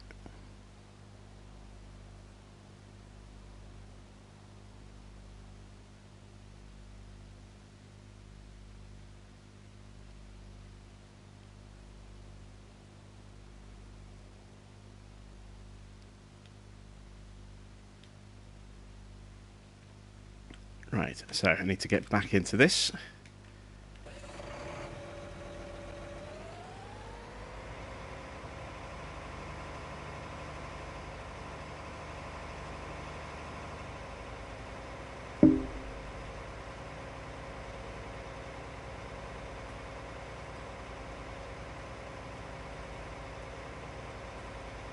Any news on the PS5? Will it be all VR? There is no news out there about the PS5. Anyone that puts out a video with new, specs have been announced, it's clickbait. Don't watch it, because it's not true. Nothing is known apart from the basic architecture of and very, very basic details. So any video that claims to know the complete internals of a PS5 is lying just to get views, or it's a clickbait title, and then they'll just say, well, we don't really know, but this is what we think. It hasn't even officially been announced yet. There's not even been any kind of rumor as to when it's going to be announced. My guess is, I would say, because Sony have they cancelled this year's PlayStation Experience event in December. They're not going to E3 next year, so my guess is that the PlayStation Experience next year is when the PS5 will be announced, which will be towards the end of the year, so around December time of 2019 for a 2020 release. That is what most in the industry are expecting. So for people to say that they know what's going to be in the PS5 a year before the potential even release date, sort of release announcement of the PS5 is just talking absolute rubbish to try and get views on their web pages or their channels. There's very, very little information out there, and nothing has been confirmed. Will it be VR only? I can say for a fact it will not be VR only, because the VR user base is tiny. I think it's only something like 3 million VR sets have been shipped. 3 million. PlayStation have shipped over 80 million PS5s and PS4s, and only 3 million people have got a PSVR headset. Are you really then going to force everybody to be VR for PS5? It's not going to happen. I mean, look at the backlash that Microsoft got when they made everybody have to have a Kinect as part of the Xbox One when that launched. One of the reasons why Xbox is so massively behind in unit sales compared to PlayStation for this generation of consoles, because Sony got everything right in terms of their build-up and the way they released the system, and Microsoft got everything wrong with horrible DRM, forcing people to put a Kinect in, making their system $100 more expensive than Sony's. And putting all these horrible policies in place, the complete opposite of what people wanted, forcing people to be always online, and their system having to register every 48 hours, or else they wouldn't be able to use their games. It's the most bundled launch I've ever seen of a product, and it just destroyed Microsoft, and they will never catch up. They've admitted as much. They've already given up trying to catch up Sony this time around. And they're going to learn from their mistakes, and the next console will be better. But they screwed up the Xbox One before it was even released. The announcements that they made just ruined them immediately.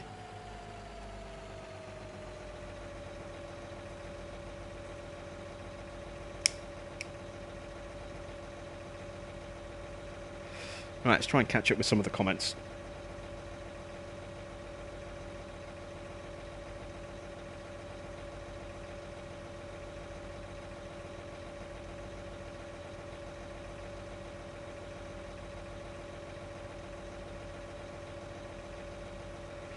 Will we have to buy and place our own farmland with mod maps?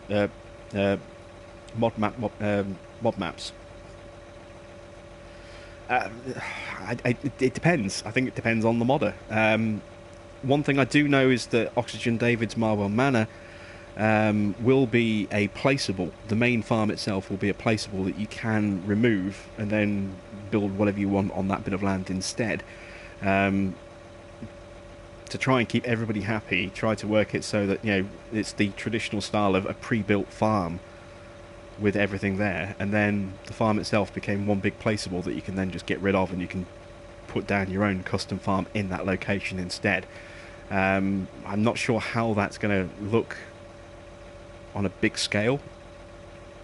we won't really know until the map comes out. But yeah, I'd be curious to see. But that's how he's dealt with that situation, is that, you know, he made the whole farm a placeable that can be removed. Same as the way that the farmhouse on this map, which is a big farmhouse, that's just a placeable that you can sell. You know, if you go in on new farmer mode, the house can be there or it can not be there. It's entirely up to you. He's done that with the entire farm itself. The entire main farm is just one massive placeable. That's how he's done it. It depends how other map makers decide to approach that. I imagine Bill will probably do something very similar to David by making it a placeable. But then again, you know, that farm is his childhood farm. Obviously, he doesn't live or work there. He doesn't live there anymore, but you know, he grew up on Coldborough Park Farm. So that has a very special place in his heart. So he may make it just a permanent fixture. He may not want that map to have a removable farm and build your own farm somewhere else. I don't know. It depends on the map maker. We'll have to see.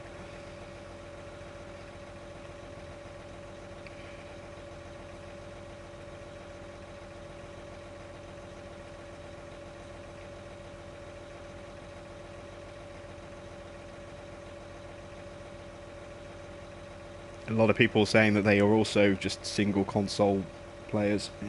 It's hard being, especially in today's economy when money is so tight. It's hard being a multi-console player, you know.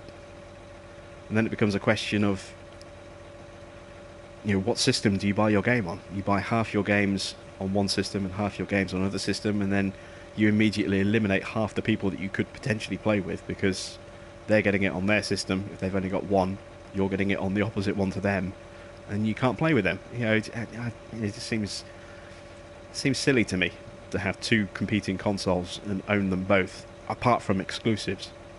You know, if you bought, you know, if you're an Xbox player and you bought a PlayStation to buy, you know, the Uncharted series and The Last of Us and Spider-Man, you know, and God of War and those PlayStation exclusives, but then you played everything else on the Xbox, then that could kind of make sense, but it's an expensive way of playing those games.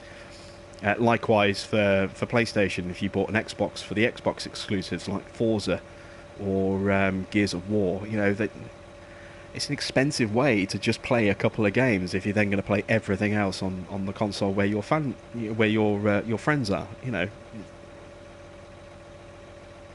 I think you make your choice and you stick with it.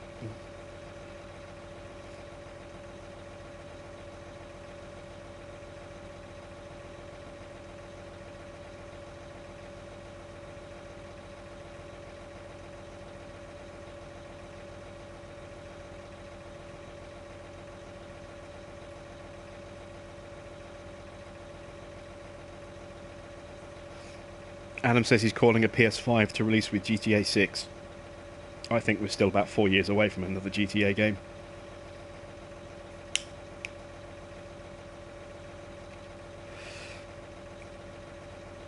It'd be nice if we maybe got GTA 6, you know, within the next couple of years, but I don't see it.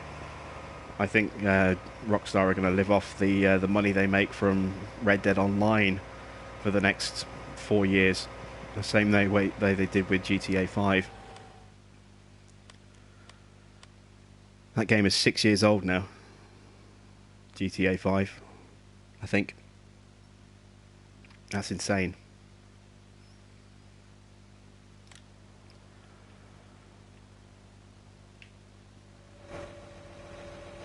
Alright, let's clean this edge up. Let's start. Oh, wrong texture. Again. There we go. It's going to have to go to there, isn't it?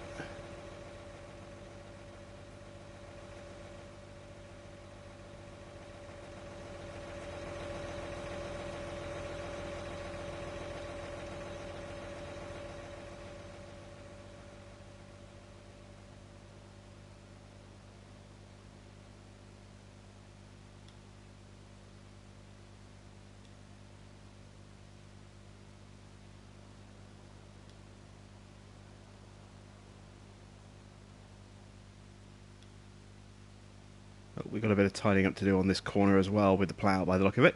Let's grab the plough.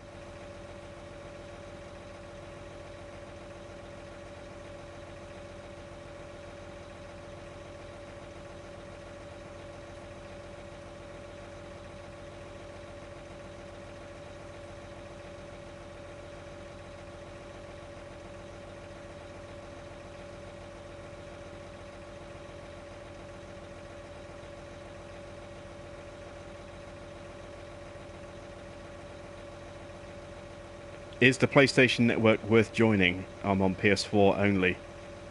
Well, if you want to play online, you need to have PlayStation Network. So,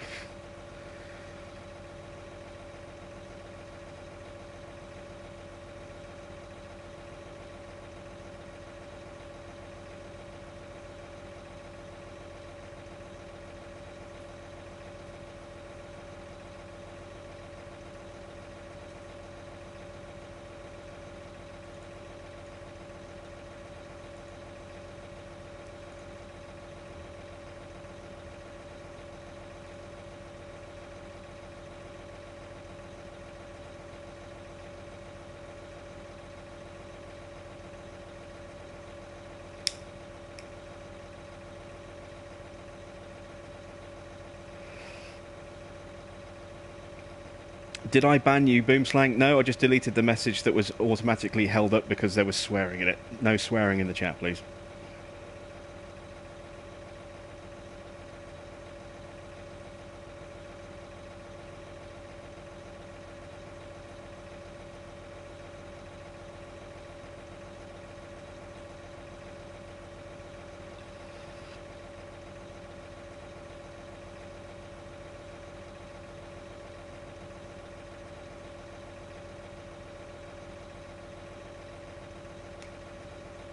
Right. Let's catch up on that little bit in the corner. Oh. The stream on my laptop has hung. I don't know if that's my laptop that's hanging or if it's the actual stream that's hanging.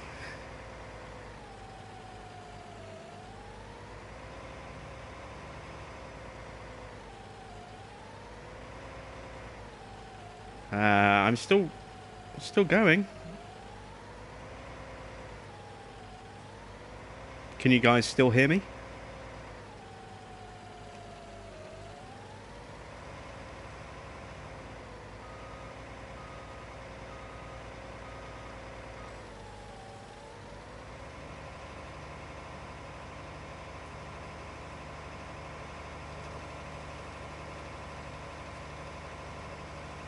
Okay, are the images running for you guys, or is it still hung, still just the spinning disc in the center of the image?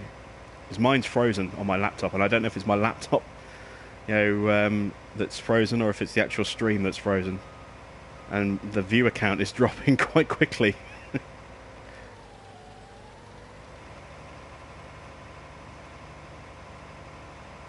All right, let me refresh my browser.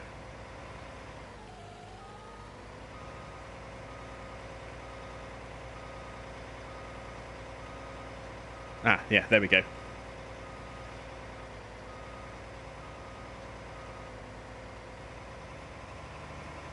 Yeah, not quite sure what happened there. I was wondering if maybe the network was suddenly getting a bit busy and it was crashing my stream. But it seems to be all good.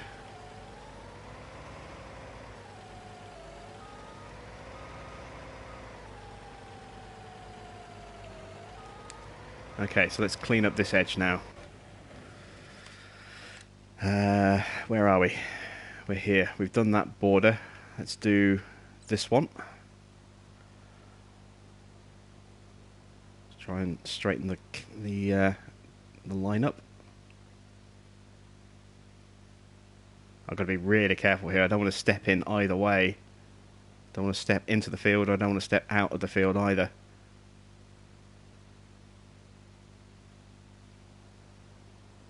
A nice clean width all the way along here. Oops.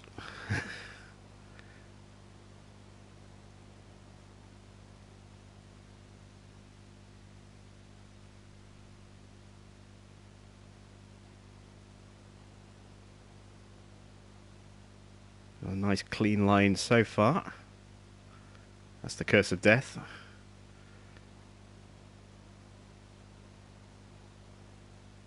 If this was a sporting event, that would be the curse of the commentator. I always remember back in my younger days of watching Formula One when there would be something. Murray Walker, who was a legendary commentator here in the UK, would say something about the reliability of a car, and then all of a sudden it would just burst into flames and retire.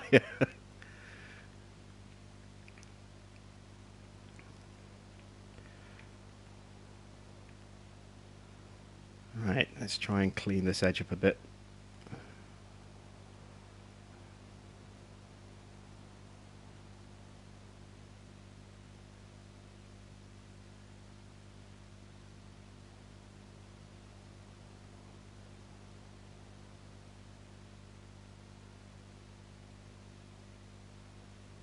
I'm at the point where my eyes have gone a little bit fuzzy as well from just staring at at these plough lines non-stop.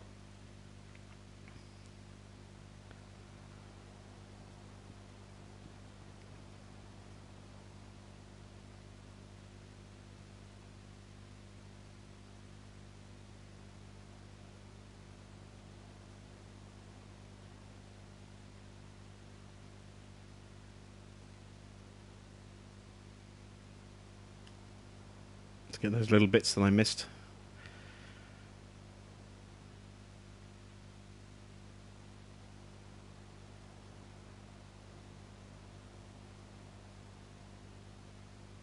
Easy does it. There we go. And we'll go back to a square tool for here.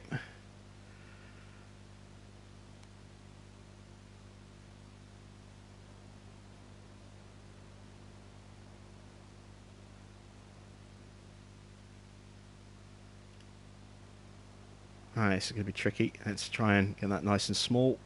Ah, damn it. That's what I was trying not to do. Never mind. Right, let's zoom out and have a look. So that's a hell of a new big field, isn't it? All of that was a small grass field and then a lot of trees and native grass. So if we take a look, that's what it looked like. That's what it is now. That's a big difference. We could make it bigger, and we could go closer to the path up here.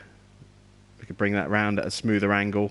We could come down here closer towards the lime station, but I kind of like having that little boundary of land between the two there. The next thing is whether or not I link over into field 11 as well, but probably not. I think I might keep that separate. Maybe extend 11, make it a little bit bigger in that sort of space, like that. I don't know yet.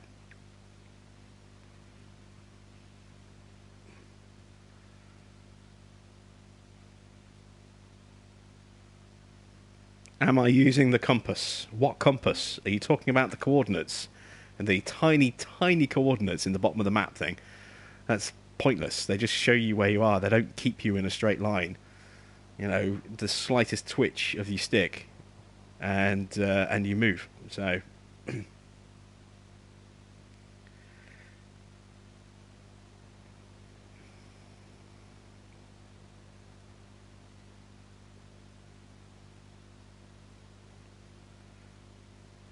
Murray had it the most with the dreaded commentator's curse. Yeah, he used to come out with amazing Murrayisms as well. There was a really funny one. I think it was talking about McLarens, and he said the car at front is unique except for the one behind it, which is identical. Just silly little things, you know. There were Murrayisms, you know.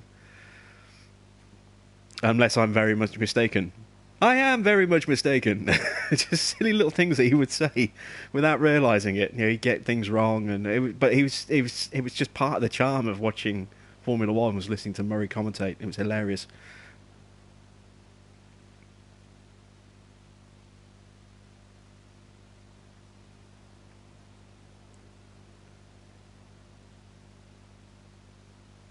How do I put a front loader on my 6R? Asks Cows Go Moo. I don't think you can. The 6M can have a front loader. I might be wrong. Let me check. Let's go into medium tractors and have a look. So I know the 6M can have a front loader. I'm not sure if the 6R can. Let's have a look. Ah, yes you can. You just do that. It's 6R front loader. It's that simple.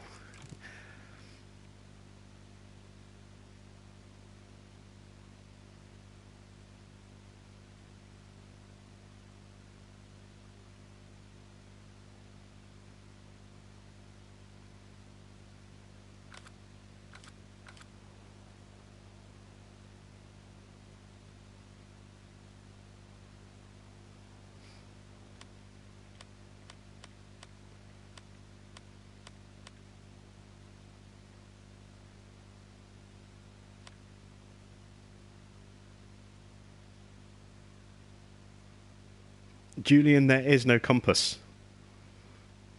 Are you a PC player? Are you talking about a PC mod? Because there is no compass for consoles. Not as you're describing it. Not that I can see. You know, we've got the mini-map down here, and we've got our coordinates as to where we are on the map, but there's no compass mode.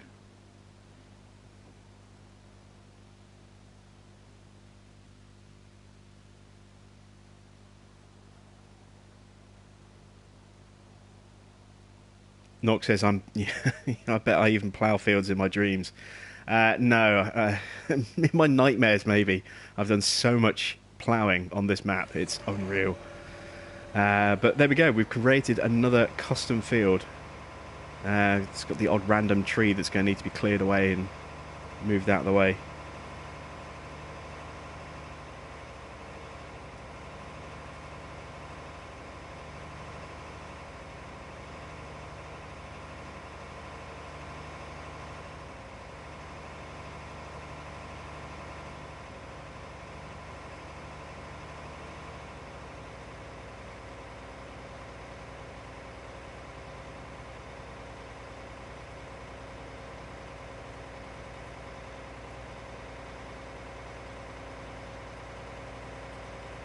Yeah, the coordinates, all they do is they just show you where you are. They don't lock you in position. They don't stop you from drifting.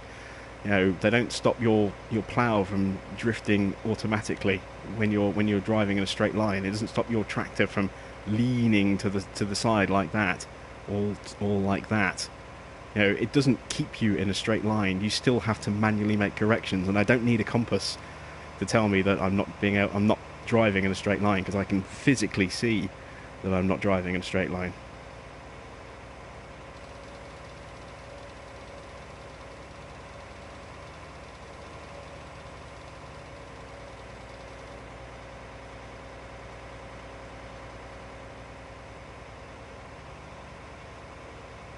Have I played Surviving Mars? Yes, I have. I played it not long after it came out. I even tried streaming it for a bit, but nobody really seemed to want to watch it, so I kind of stopped. But I have been playing it every now and again on my PS4. It's a fun little game, but it's a time-consuming one. It takes a while to get going. Right, I need to figure out where we're going to go next on the map. We can sell this bit of land off now that we've worked it. Get some money back. Sell this bit of land off as well. What fields do we want to look at working next? I do kind of like the idea of having a custom farm somewhere over here. I'm thinking maybe over here, maybe over here. There's a house over here if we go over by the sawmill. Which way am I facing? This way. There's a nice little house over here that would make a good base for a second farm, I think.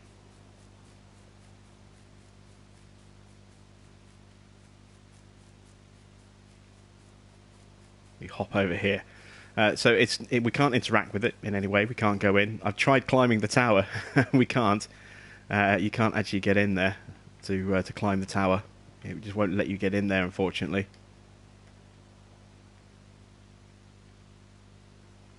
So it would have been quite nice to be able to climb up that staircase and get up and look in the top of the tower. I mean, you could probably find a way to work your way up there, but it's not easy. But I think this is a good base for a second location. You know, we've got this little fenced-off house area, and then all the way around here, we've got all of this sort of open grassland. Again, it's quite lumpy and bumpy in places. Lots of trees that would need to be cleared. So it would require another lot of logging. But I think, you know, building a farmyard in this area here would work quite nicely. Or maybe just along here, along the side of the road. And then you could have this field, this field, this field, this field. You know, this kind of portion here. Maybe even these ones as well. But I was thinking maybe this one here owns these fields in that block there, like that. These fields here could be owned by a little custom farm over here by this house, because there's a little house there. And then obviously these fields here owned by the main farm. And then maybe do something with these ones, have a small farm down here perhaps. Again, there's a little house just here. So you could maybe build a small little yard somewhere over here for this field, this field, this field, and this field. There are options which would be, you know, available. It'd be interesting to see how they would work. Let's head down here to the storage silo. A lot of this really tall grass, you know, stuff down here as well.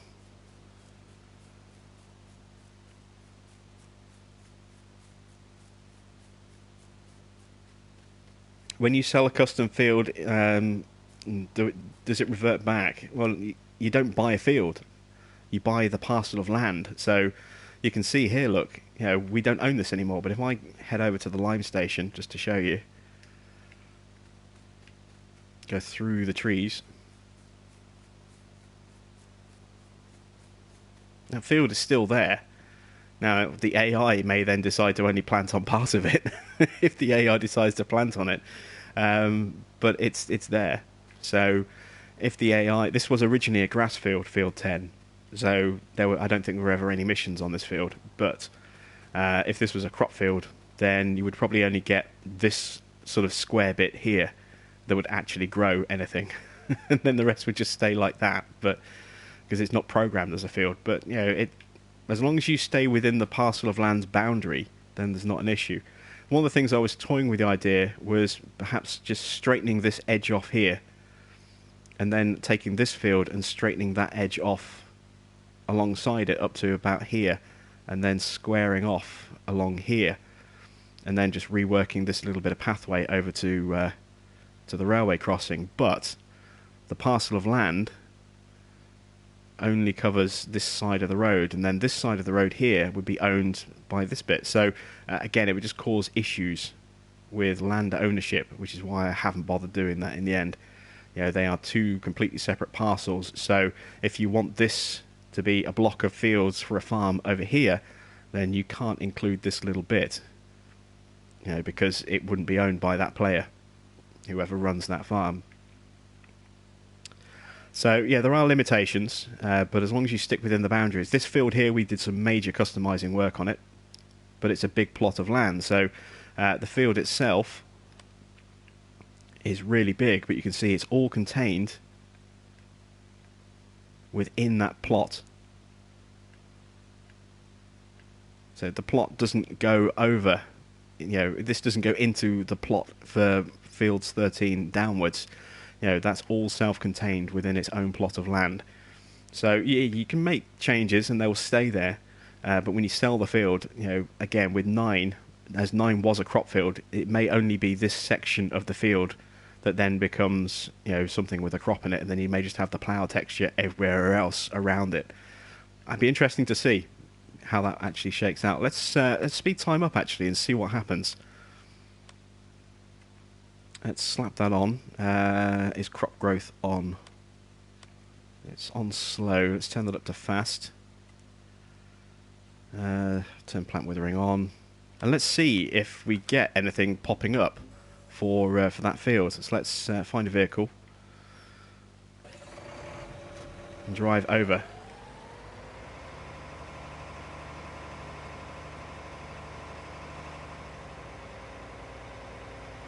And see if anything grows on field 9 now that we've sold it back to the AI.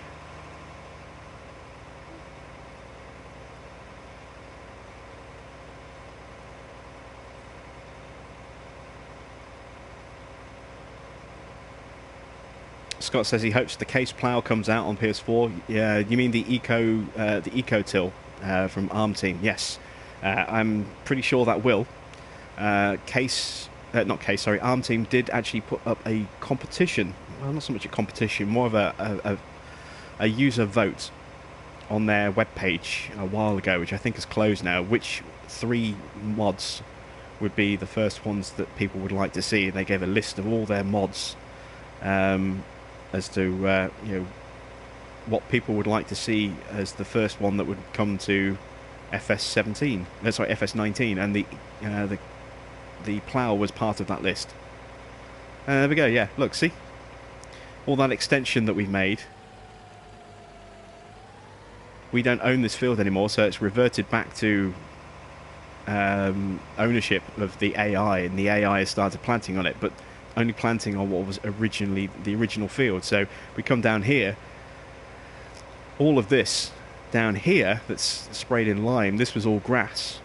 So it wasn't programmed as a field, and isn't programmed as a field for the AI purposes. So this is just going to stay like this until we take ownership of that field again.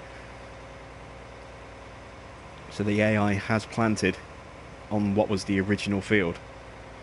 It's kind of what I expected to see.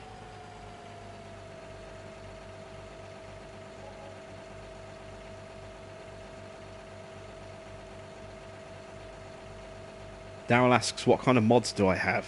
Just the same mods that everyone on console has got, just giant stuff, effectively, and a couple of sheds and a fuel tanker.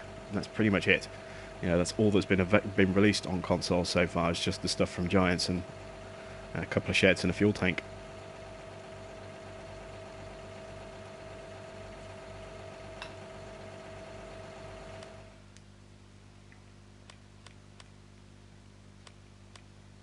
So let's start looking at getting a farm set up over here. I think this is going to be a good, okay area for a farm. We're going to need to flatten some of that land out, so we're going to need to buy it first of all. So that's going to be 635,000, and then this plot here around the back of the stadium. Well, I said the stadium, the football pitch.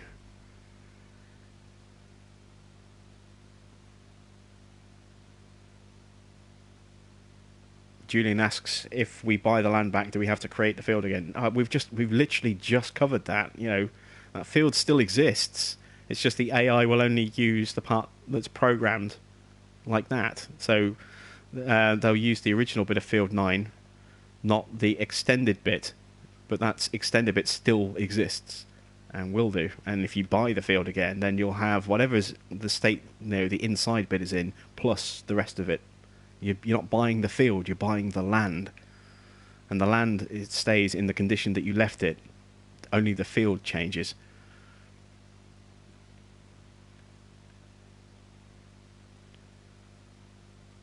Right. Let's teleport our way over here.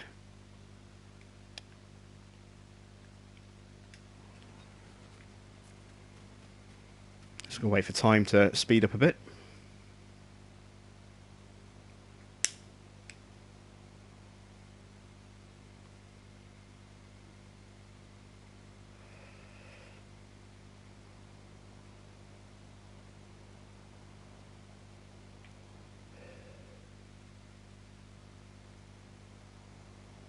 Now, I'm not going to argue with you on this, Julian. We literally just went to a field and we saw exactly what I just described. So either you weren't watching, or you're trying to start an argument over something that is I've literally just demonstrated.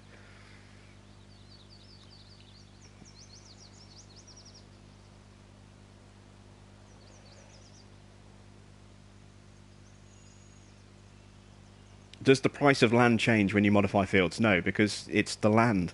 Again, it's not fields. With everyone's so hung up on fields because that's how it's been for so long. With 15 and 17, you had to buy fields. You don't buy fields anymore. You buy land, and you do what you want to the land, and then you sell the land back. And whatever condition you sell the land in is how it stays until it gets bought back again. The AI will only work a field on a bit of land. It won't work the land itself. So if you plough up a whole piece of the land and then extend the field that was in there, then the AI, when you sell the land back, will only work the field that existed before. It won't touch everything around the side. That's it's not programmed as a field. It never was, and it never gets programmed as a field. You recognize it as a field because you're the one that creates it, but the AI doesn't, because the AI recognizes what was programmed in as the original field, and that's all the AI will ever work, if there's even a field present. Like that parcel of land here that we sold. There's no field on that at all, but we created one, and we sold that land back for the exact same value that it cost to buy it, and that field is still there. So whoever buys that has now got a big chunk of field available to them if they want to use it. But the AI won't ever use it because the AI doesn't recognize it as a field. The AI recognizes it as grass because that's what was there.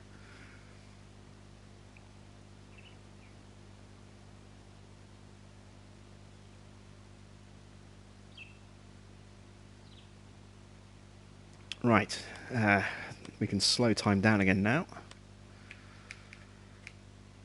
There we go. And we can actually start looking at creating a farm down here. I can get my cursor pointing the right way. There we go. So we've got these fields here. This one, which is a pretty good size. This one and this one. And then we've got this plot of land around here, and then this field. We can't really do anything too much over here because that needs to stay there as neutral, because it's part of the rail network, and that's the that's the station, believe it or not. But we do have a bit of land here that we could put something in. We have this bit of land around here that we could do something with. We could certainly look at extending this field out towards the road a bit more on that side, not so much on this side. Again, the railway's there, and we've also got all of this space along here that we could look at doing something with. Again, we're going to try and keep within the confines of each parcel of land, so if we sell a parcel back, we're not splitting it over two parcels. I mean, this is a bit different, but we don't want there to be potential issues going forward, with ownership. So we're going to be looking at building the farm within this section here, mainly sort of around here, I think, around the back of the, or around the side of the stadium. So let's look at sculpting first of all. We need to smooth this bit of ground out because it's quite messy, quite lumpy and bumpy in places. We need to find a flat height that we want to work to and then level the terrain to that height. So I think that's going to involve actually raising terrain to kind of this kind of height. So we pick a height about here, and let's just smooth out this bit of terrain first of all, so we're not picking a really sudden dramatic change in elevation as our base level. And now we want to flatten that, so we want to hold R1, and that has slightly, ever so slightly, you can just see, just slightly increased the elevation. You can see how it cuts into the bottom of the green box there, halfway along as it steps up. So this is the height that we've now chosen. So if we go this way, we're bringing land up, and you can see the land deforming itself up to meet that. And if we go over here, it's actually dropping itself down a bit to meet that level. So that's a little bit kind of okay. I don't want to go too far because I want to smooth some of this off and make this kind of the entrance way to the yard. So I'm going to zoom out a bit. I'm going to flatten this area out, like so.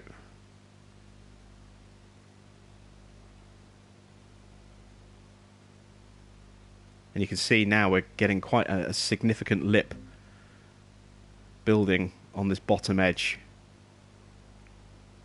as the ground slopes away at this part of the field. So if we zoom in again, you can now see that we've got a definite step in height around there. It makes it a little bit tougher to tell straight away because of the grass, but from certain angles you can see we're building a very definite step there. That tree might have to go, actually, before we can do anything else. I'll just raise that back up.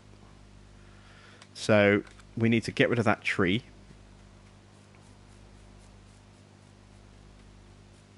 And I'm probably going to have to get rid of the stump at the same time as well. Let's find where it is. There it is.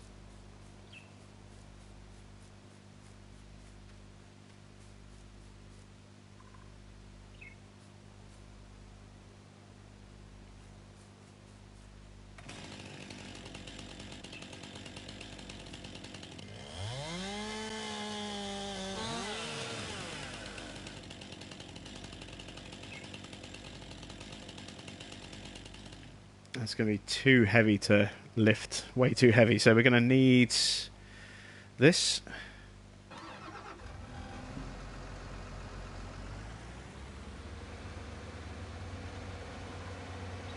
I'm going to need the little skid steer as well, but it's going to take an eternity to get there. I might just get a different stump grinder for a tractor and drive that over, it'll be quicker.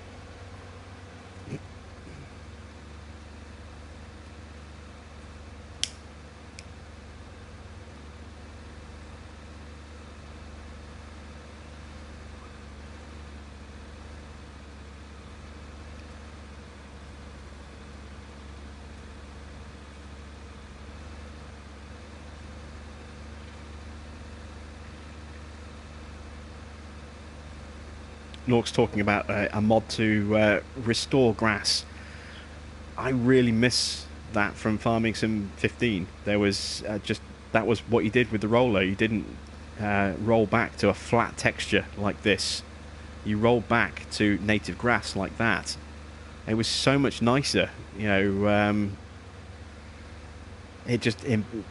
know, everything was surrounded by grass back on Farming Sim 15, so when you erased part of a field, it just erased it and left natural grass in its place. I can see why that was changed for 17, but I wish there was the option to put natural grass down instead of just, going back down to the flat texture, because then you get these horrible patches like this, where you just have nothing growing, and it just looks really bad, just to see big painted flat spots of green like that. I've always hated that, and I really wish that would come back. The ability to just put native grass down rather than having to plough and then plant grass, because if you're using a worker and that's part of your border along the edge of a field is to have a strip of planted grass, that strip of planted grass is going to get eaten up by the cultivator or the seeder if you're not careful, and it's just going to disappear, and you're suddenly going to have a strip of field where you don't want it.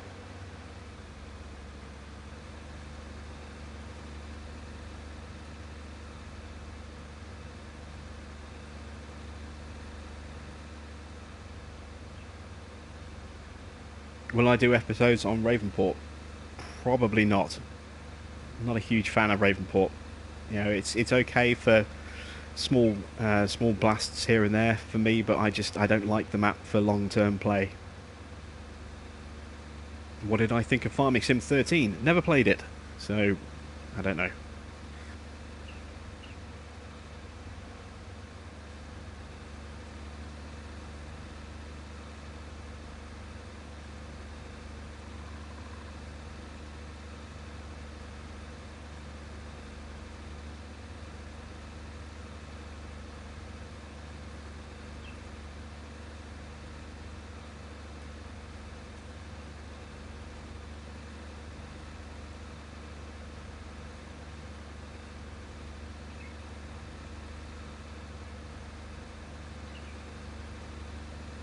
Right, here we are, finally.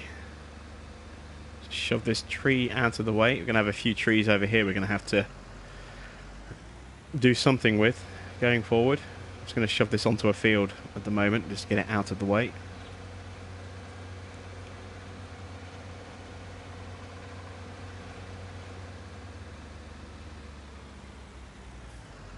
There we go. Need to get rid of the stump, so I'm just going to lease a small tractor. That'll do. Actually, no, I want something fast. That's not fast, that's slow. The Fendt will do.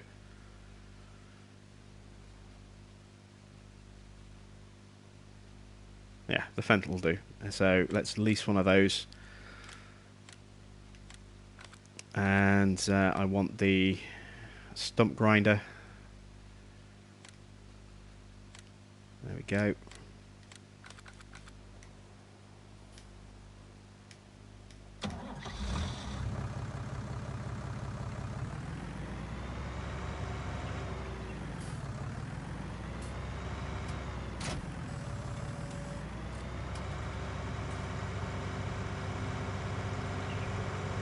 Where are we?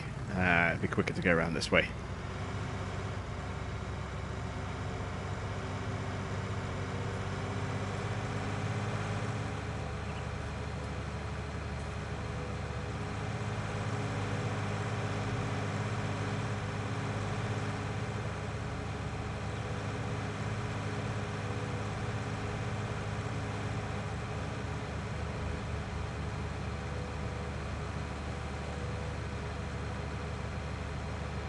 What console am I playing on? I'm playing on a PS4 Pro.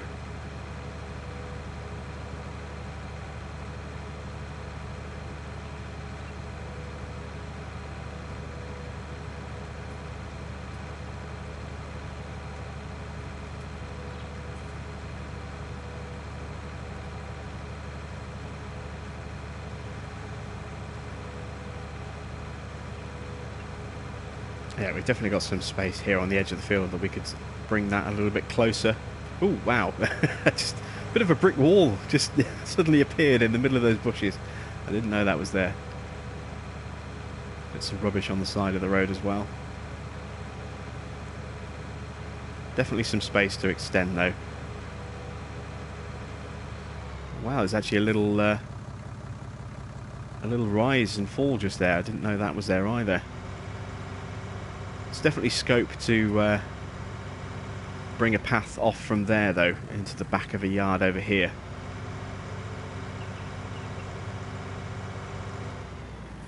Alright, there's that stump.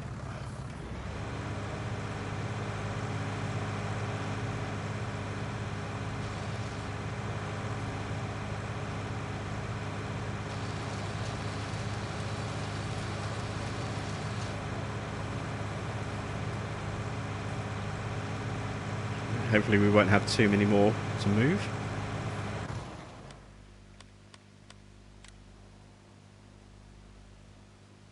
So what am I looking to do? Flatten. There we go. So now we can bring this along. I'm going to bring this out a bit more as well.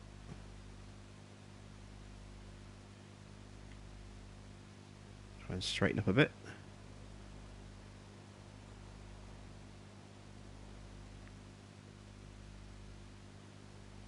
Take it to about there.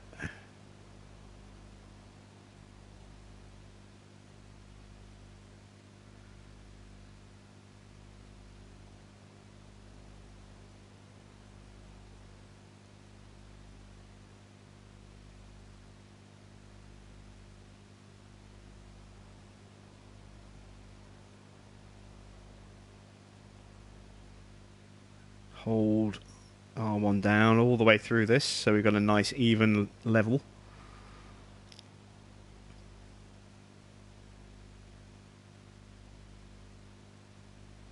You can see the ground actually falls away ever so slightly at this corner here, a little bit higher, the ground over here, so that will have to be smoothed out as a potential entrance if we decide to put one there. What I may do is I may have one coming off. Well, it's a bit of a slope here, isn't it? Yeah, I guess maybe coming off here by the side of the house would be the better option. Or maybe just smooth this area, this whole corner area here, So that's an entrance. Don't want it to be a big yard. It doesn't need to be a big yard over here. Oops. Wrong button. It needs to be a decent size, you know, for sheds and a silo.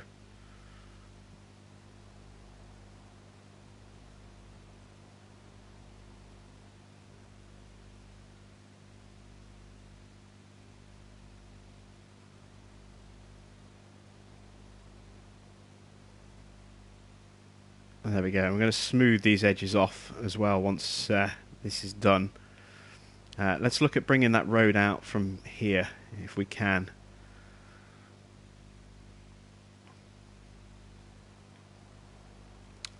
Now the level's set wrong, so I need to lower that down.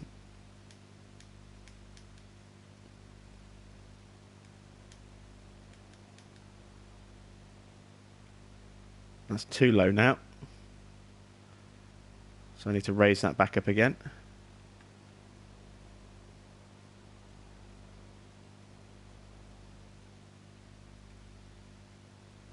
There we go. And this will be a pathway into the back of the yard through here.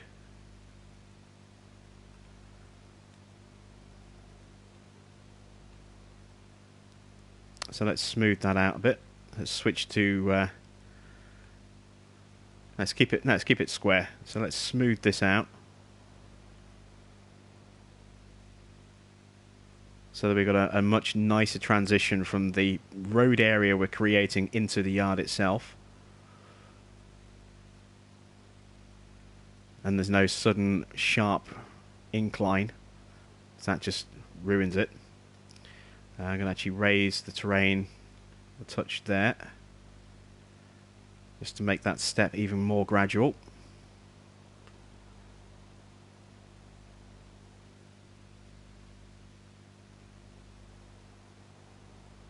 Smoothing out here as well.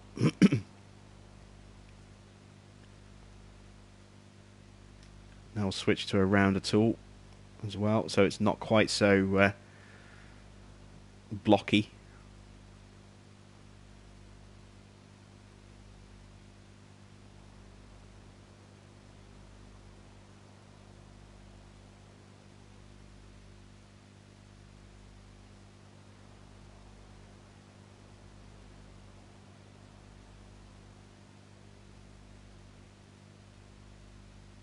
And there we go, we've got a nice little access coming out the back of the yard here.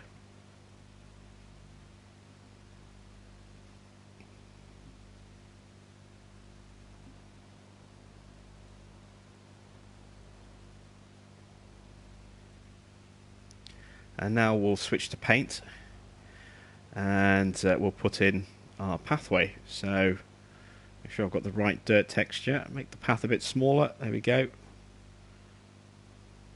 Just start to gradually paint that in.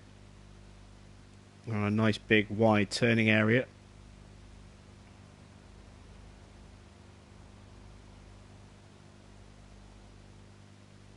And there we go. You can see we've got a nice gradual slope going up to our flat area. Let's actually push that out a little bit wider.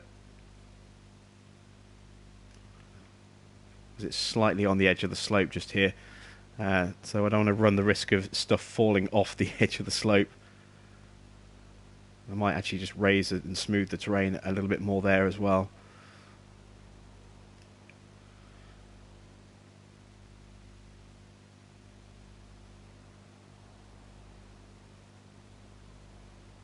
There we go. Now we're into the yard itself.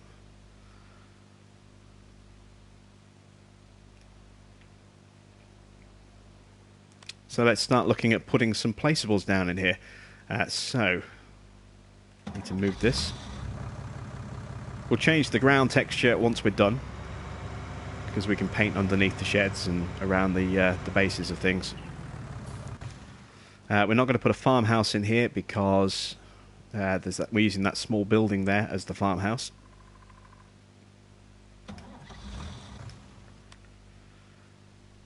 But we are going to need some sheds. So I think one of these. Actually, let's get the silo in the place first. That's going to be quite an important thing. Have a large grain silo.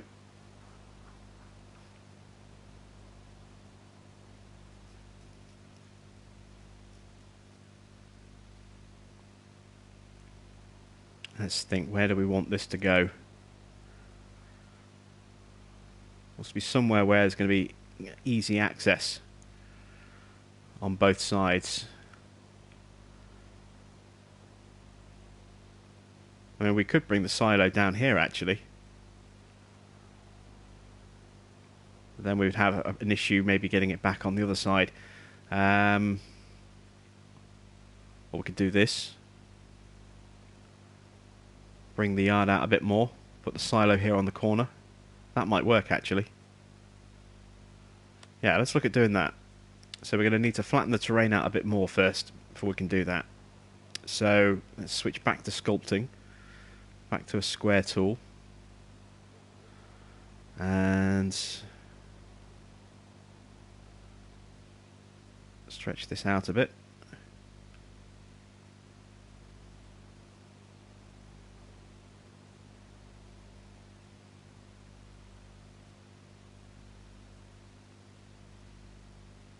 I don't want to go too far because I want to kind of bring this field up a bit if I can, so I don't want this to be too big an area.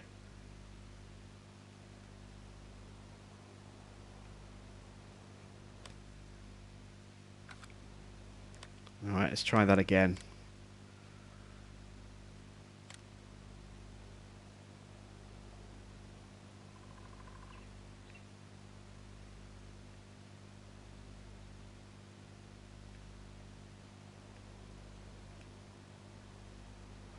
See what would happen if we actually try dropping the grate down a bit like that. In fact, I'm actually going to save here before I do this because I don't know how it's going to react, and I don't want it to, you know, make a major problem that I can't then undo. So we'll save here.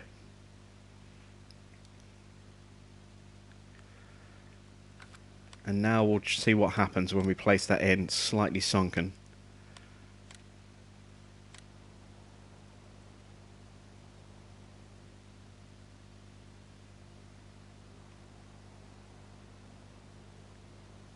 And I think maybe if I bring this out and bring the pathway along a bit more, so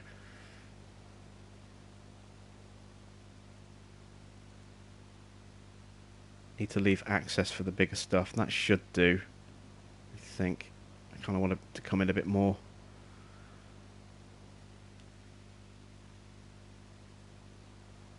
It's still put it on that raised lip, hasn't it? But it does seem a little bit less pronounced than before, maybe. Not too sure about that.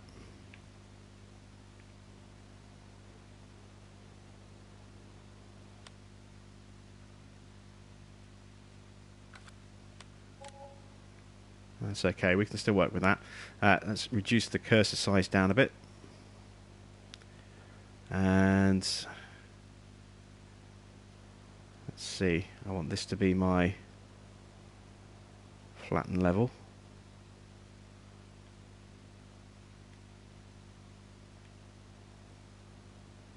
We can just bring that in around the back here. It's actually a little bit higher.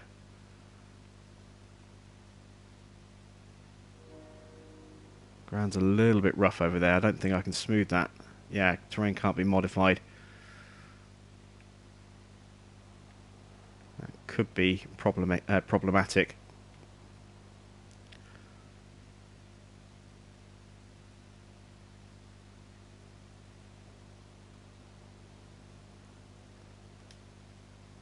Let's see what we can do.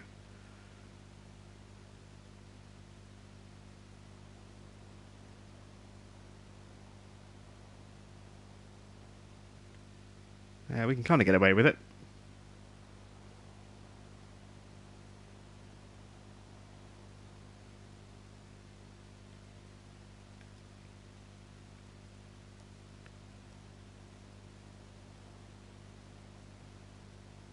Try and keep that reasonably smooth.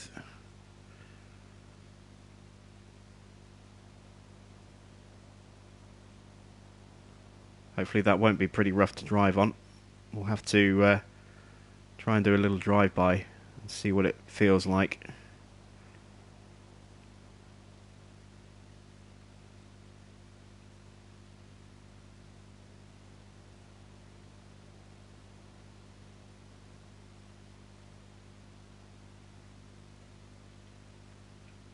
So let's jump into the tractor.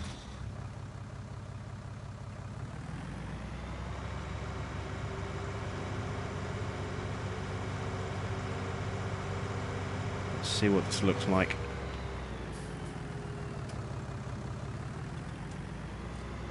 A little bit of a step there, but we'll correct that. Everything over here seems okay. And then that little step, which we're going to smooth out.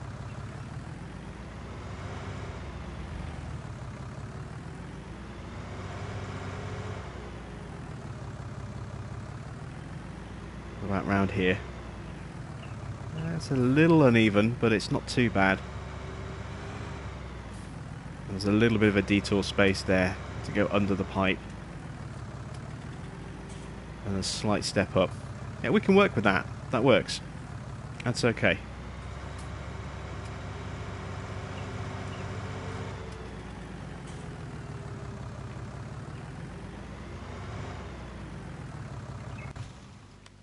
So, back to landscaping.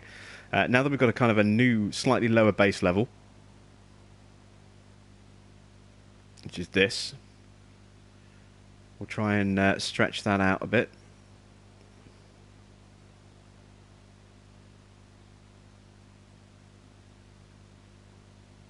Just bring the terrain of the yard down a little bit.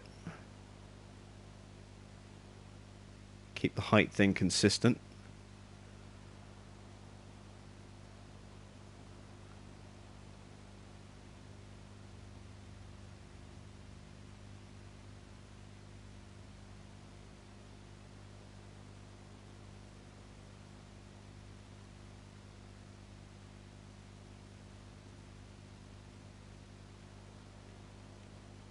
Yeah, there we go. That looks better.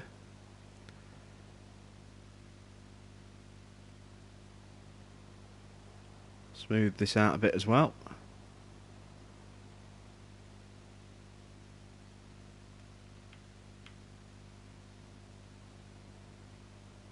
Zoom out so I can see where I am.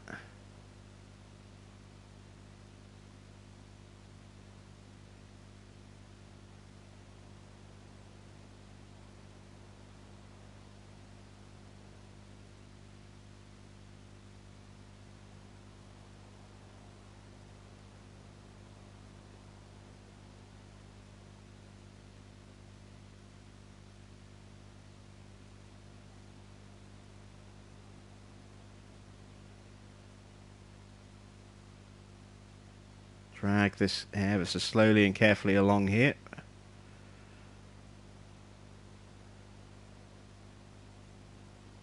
This is where it gets a bit tricky as well. I was trying to see where I've already smoothed and where I haven't.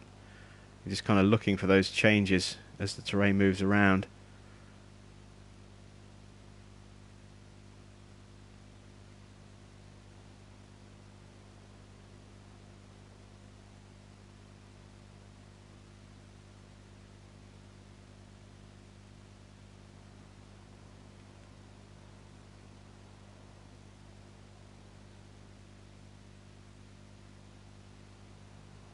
There we go. So we've got a new, pretty much default height for the yard. It all looks pretty smooth and pretty flat.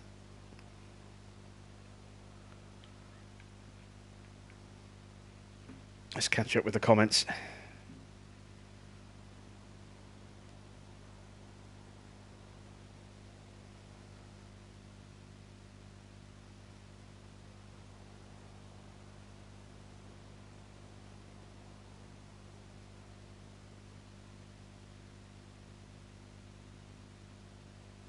A lot of people talking about PC mods at the moment. Yeah, I mean, it's great that the game is supported by mods, but it's just a shame that the vast majority of them never make their way over to console. I don't know if that's I don't know the main reason, but it's certainly a combination of some modders just don't want to, and other modders just can't because of problems. Trying to bring that across. But yeah, it is a shame that we don't get more stuff.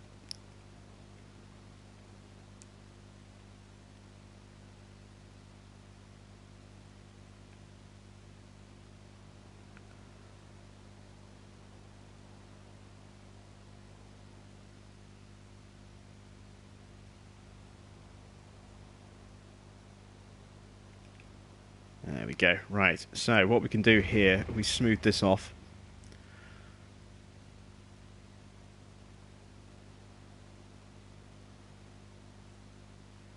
A nice subtle little slope just here as opposed to the quite big step that we had a second ago.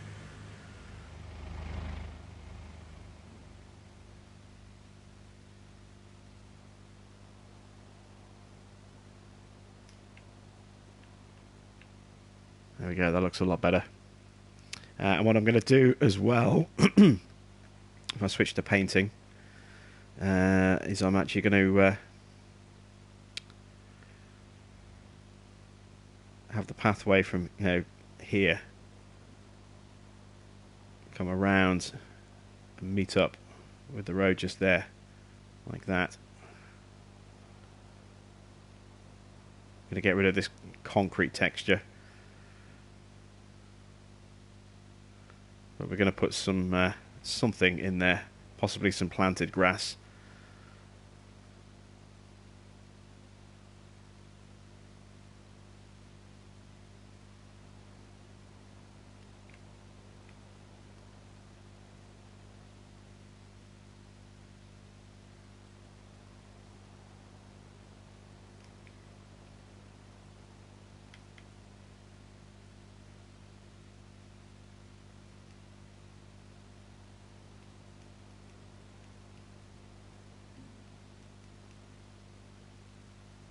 There we go.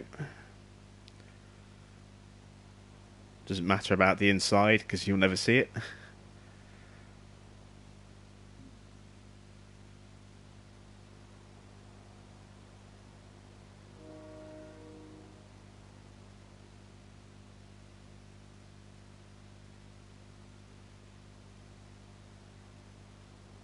just be nice if we could place bushes or something down. Or, I missed the placeable trees. We used to have placeable trees in 17. We don't have those anymore. That would have been nice to have those back. And let's try and put a bit more turning space on the edge here. Those bigger trailers. There we go. That might need to be smoothed out a bit over here. Yeah, you can see the terrain's looking a little bit uneven around here.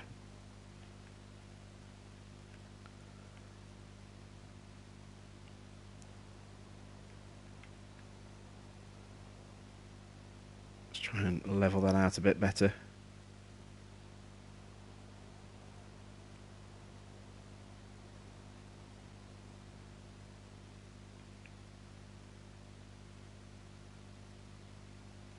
There we go. So we're going to paint in a kind of a little bit of a separation to create that little mini road network. We switch over and change to this grass texture. This is where it gets a bit trickier.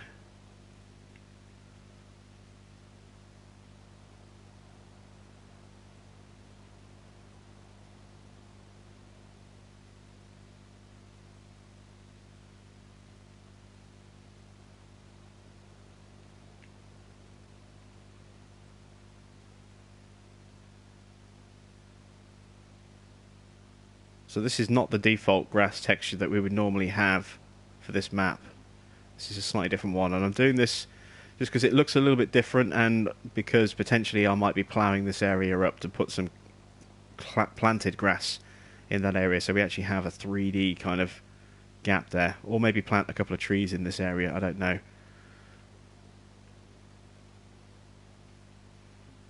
We've got a nice little separation there for vehicles to come in. We need to widen the path through here. There we go, it's about there. And there's the entrance and exit on this point for our yard over here. Let's just take that out a little bit.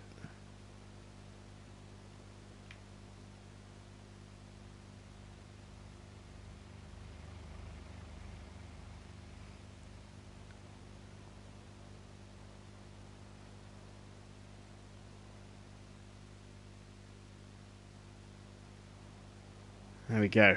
Yeah, I quite like that. Having that nice little patch of grass just there. We'll tinker with that a bit more. Might even narrow the road up a little bit, so it's not quite so big. But I want to have that kind of extra space just here, so you can have something underneath the silo and still maybe be able to get around the side. We'll see. Right, now we need to put our placeables down, such as sheds, etc. So, let's see. I want a kind of a shed for equipment. We'll go with a different shed for some tools.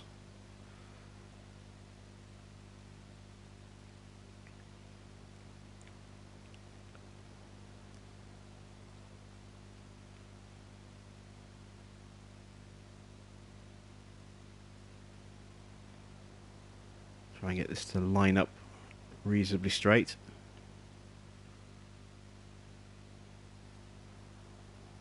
Be nice when we start to get a larger selection of placeables, because there just really aren't any at the moment. I mean, the ones that Giants gave are very basic.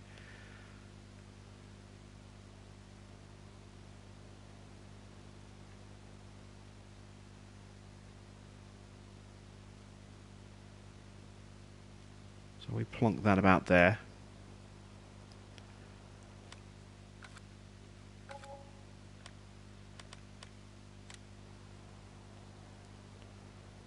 Yeah, that looks alright. Again, we can put a small grass border around the... sorry, a small dirt border around the edge here instead of the concrete.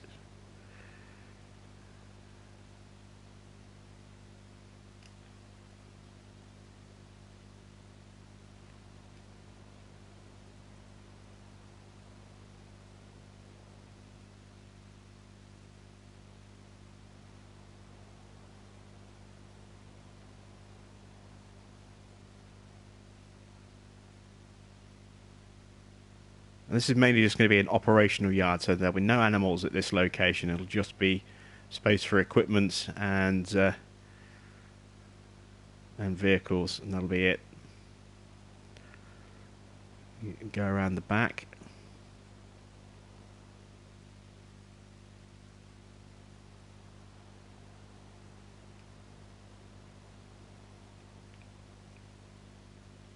Let's do a little bit of terrain work here on this corner.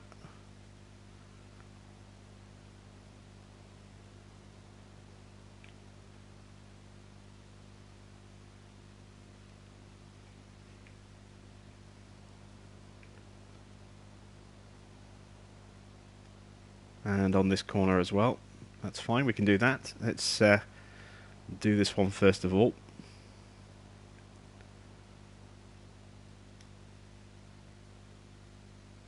So I just want to smooth this area out. But I don't want to overdo it with a massive tool, because it'll just eat away all of that grass that's actually there. So just subtle movements where we can. We've already eaten away quite a bit of grass over here, so we can go to a slightly bigger tool.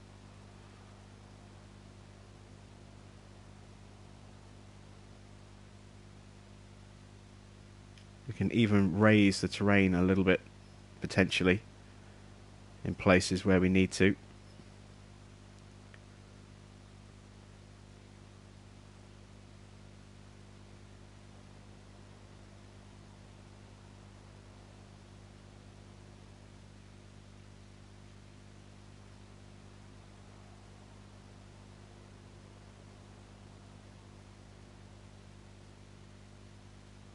There we go.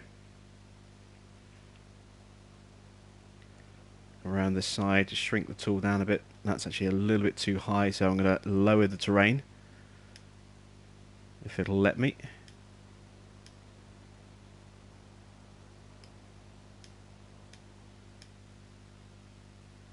Like that.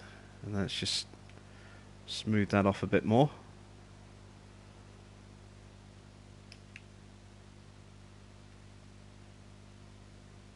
There we go. I like that. A little bit better, a little bit smoother, a bit more controlled.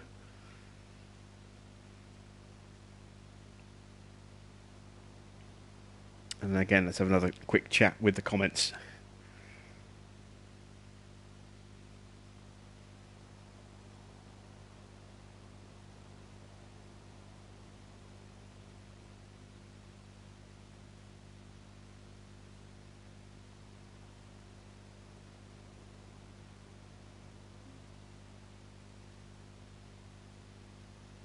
Kieran has popped in the chat. How you doing, Kieran?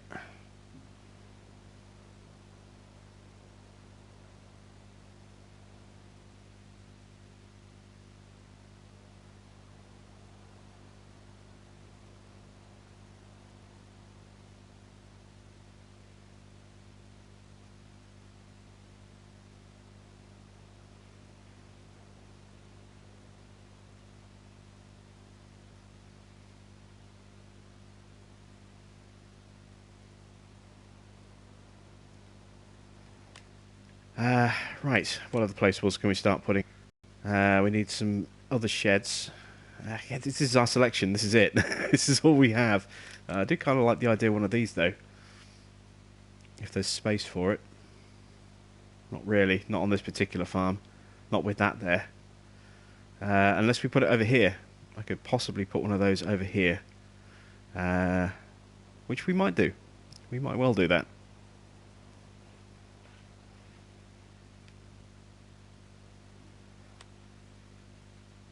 So we're over back really with these kind of sheds.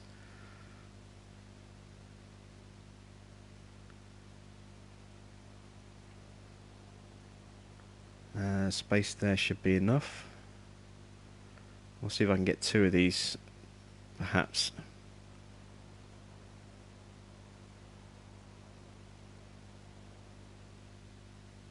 The terrain isn't flat. Tell because the feet height is changing.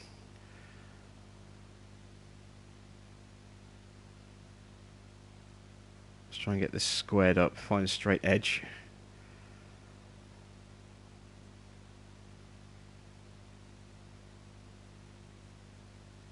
There we go. Right, so I want two of these. Just spin round.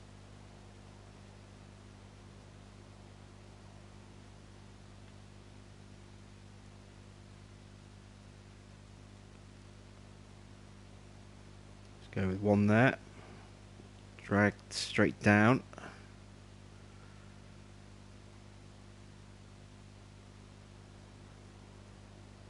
Oh, it's not going to let me get the other one in there, is it? See, I was hoping to avoid a big gap like that. Maybe if I turn around this way. No.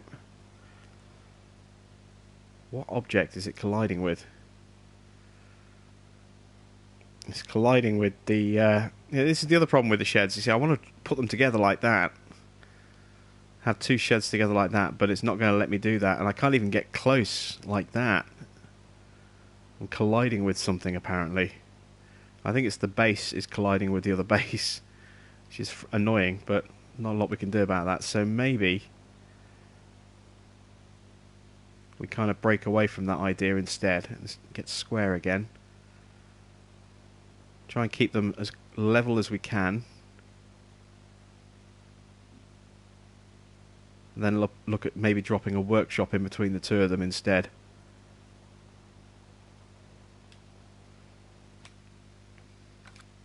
So let's go to miscellaneous, go to vehicle workshop. Will this go in? Ah, not quite. Okay, so in that case,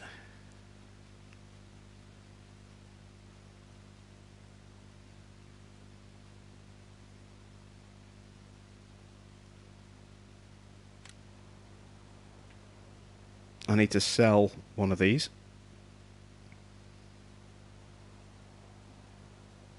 Sell this one.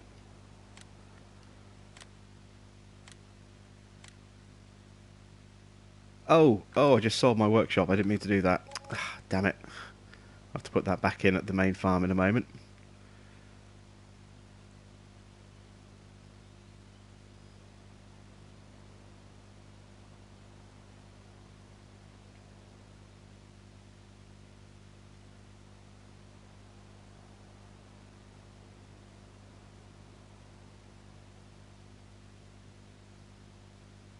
Place the workshop there. And now we'll put that other shed back in.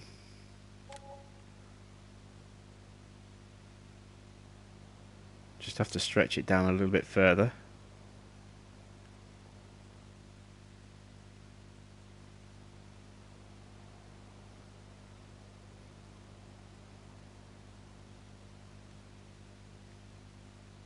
There we go. We'll want a pressure washer and a fuel tank.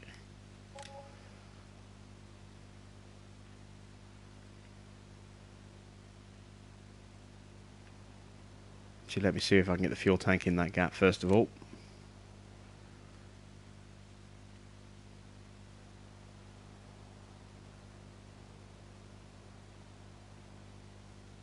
Had it for a second then.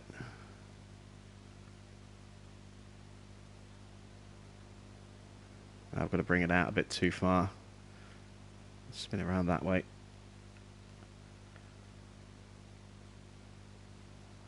Now, see, that's weird. It'll go in front there, but it won't go... Again, it's probably colliding with the support arms just there. So instead, let's put the fuel tank here. On the side of this shed, if we can.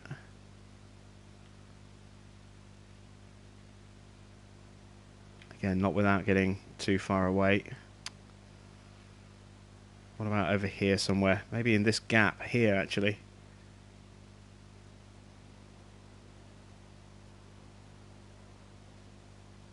Yeah, that would work. We put the fuel tank in here.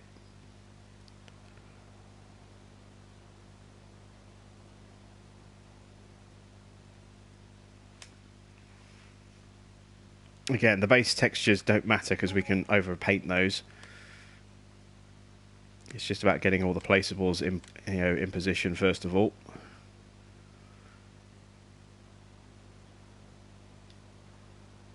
Pressure washer in there. And there we go, we've got a nice second-sized little farm there. We've got something that's tall enough for most smallish to medium-sized, well, for all the small and medium-sized combines, maybe some of the larger ones to actually fit in there height-wise, maybe not the trailers. They might be a bit of an issue if you want the really long headers, but certainly space there for that and tools and stuff. And then for the small to medium tractors, they'll easily go in there as well, so you can actually lock those away. Even the small to medium combines might go in there as well. So you've got some secure stuff. So we just need to kind of paint the ground for these now. Let's see, painting, there we go. And switch to a square tool. They're really big.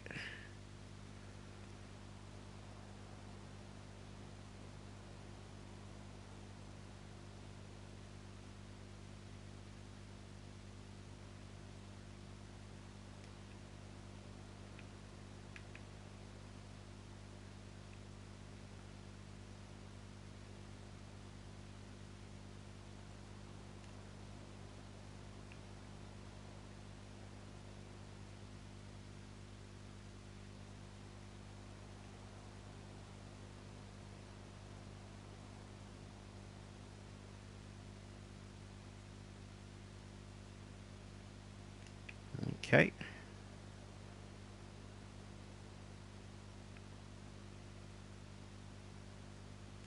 Switch to a different shape and size for this corner here, so we can smooth these edges off rather than having them all angular.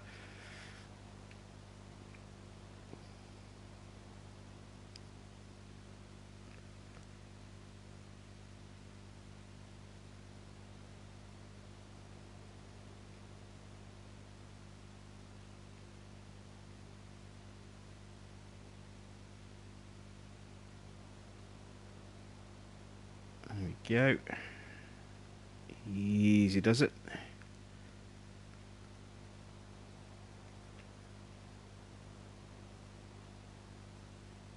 Excellent stuff. I'll do the same for this shed now.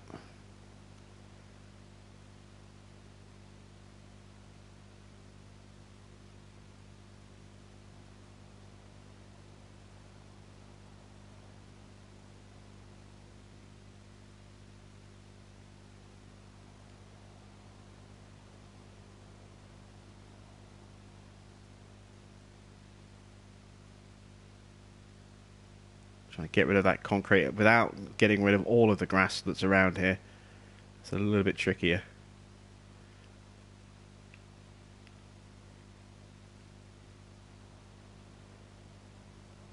There we go, just needs a little bit more patience on that bit.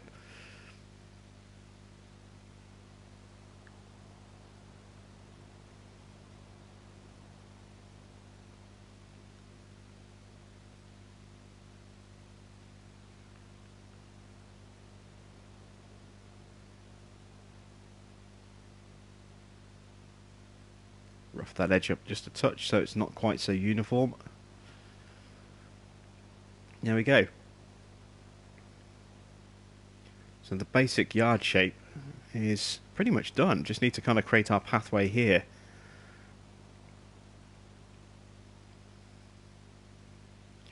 So, switch tool.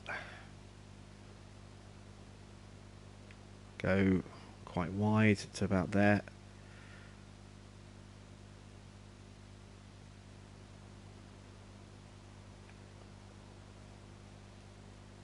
So as far as I can take it on that side, just round it off here a bit where I can as well.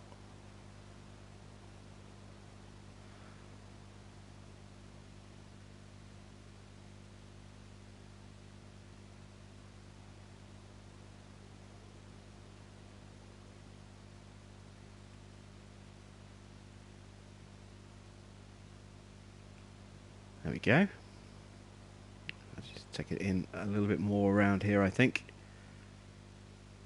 Try and keep a little bit more of that natural grass showing. And now we just need to kind of smooth out that terrain a little bit better as well, because it's a little bit rough in places. So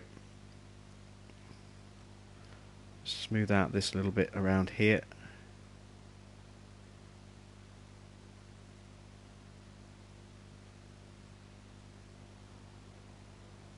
On the approach to the roadway.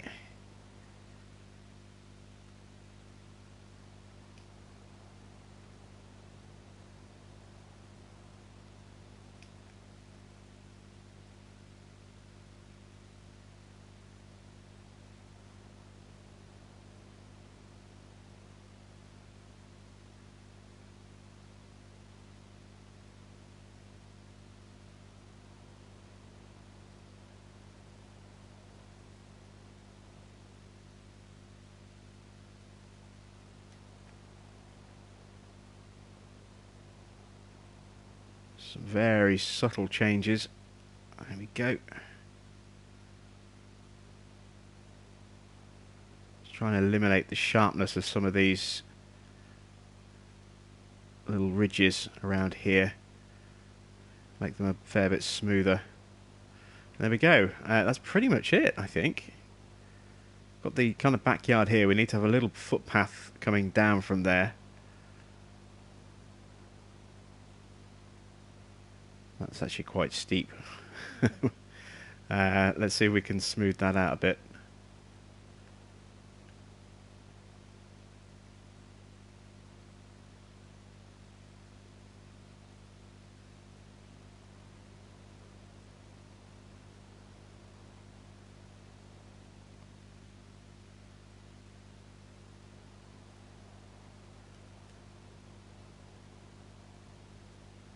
Raise the terrain up a bit better there. There we go. We can smooth that edge a little bit better now.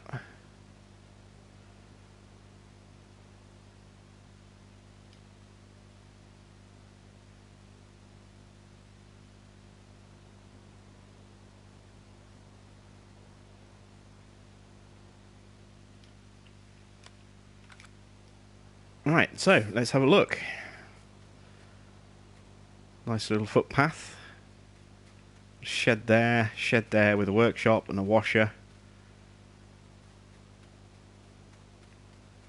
Shed there, silo here. Sort of entrance area. Oh, we need to clean this area here, don't we? Forgot about that.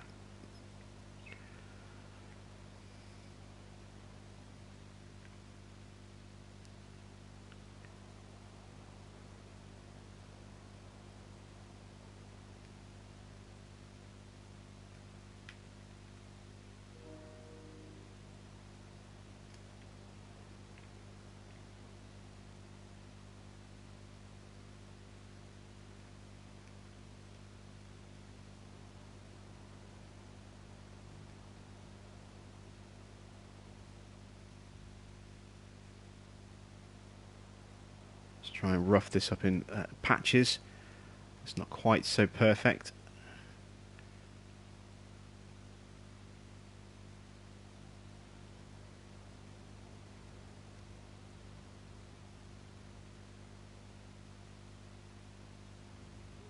How does that look? I'm just going to narrow it off a bit more over here as well, I think.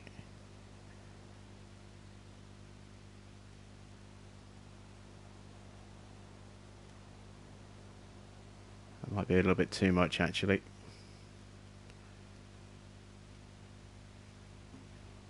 There we go. So we have a nice little entranceway into the farm itself. Let's jump in the fence.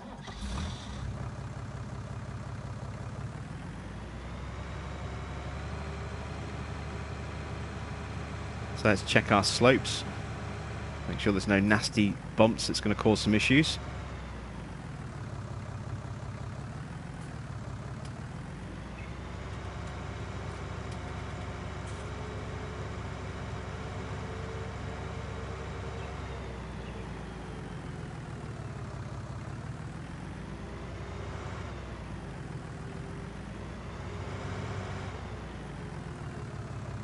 It's a little rough on this edge, just here. So let's try smoothing that out a touch.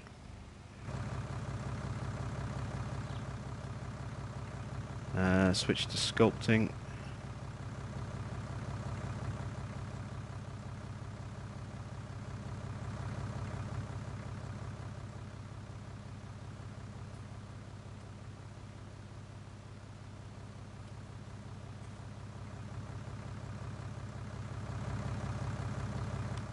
Let's try that again.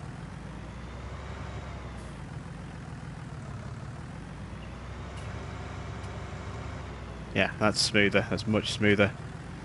Then we're on the road. Turn around, go back in. Try the other way. Yeah, nice and smooth. No nasty sudden step up. That's what we wanted.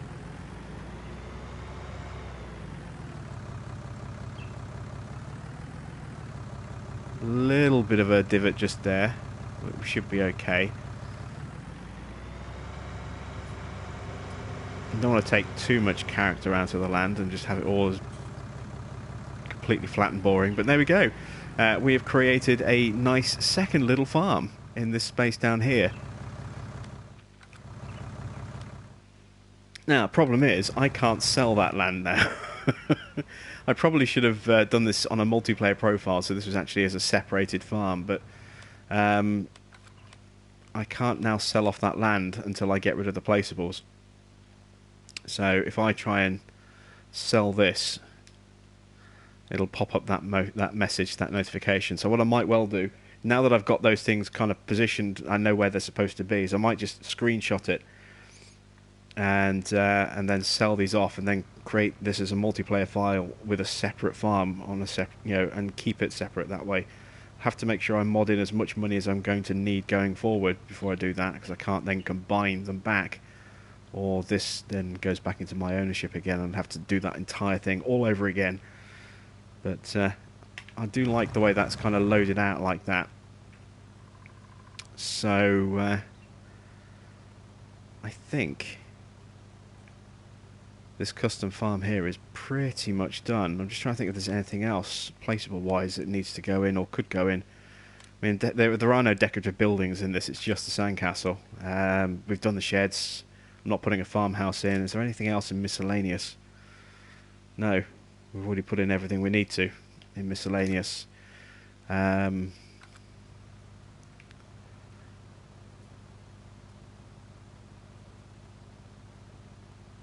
So yeah, I think we might leave that like that. Let me take a look at the fields here. Just trying to decide whether or not to put an extra width on here. And then stretch that field out a little bit wider. There are a couple of obstacles in the way. Namely a shed now. So we would potentially have to lose the top part. It's only not that much that we'd have to lose, is it?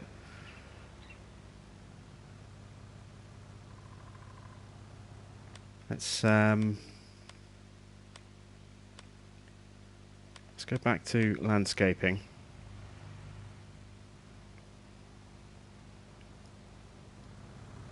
Let's lower this terrain down now.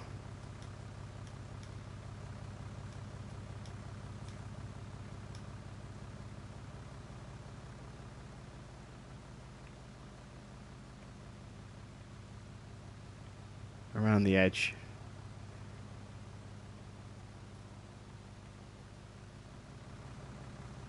I'll try and keep that as smooth as possible.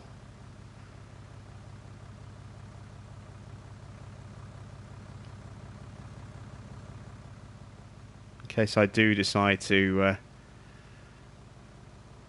extend the field.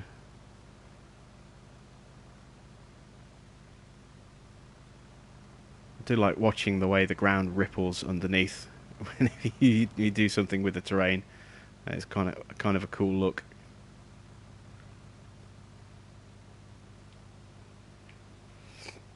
Right, let's have a quick look at the chat because it's been a little while.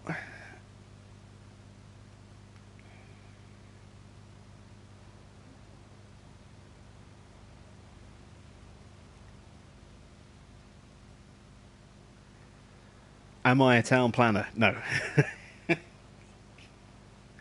No experience in town planning at all. I have an eye for detail sometimes, you know. So I can see when something looks instinctively bad or instinctively good. Putting it into practice isn't always as easy. But I have a rough idea of what I want to try and achieve, and then I just try and achieve it, and I try and make things look a bit more natural where I can as well. I don't like things to look very, very sort of obviously kind of faked or custom. You know, I very cookie cutter, you know, copy paste kind of thing. I try to, you know, put a unique style to things, but try and make it look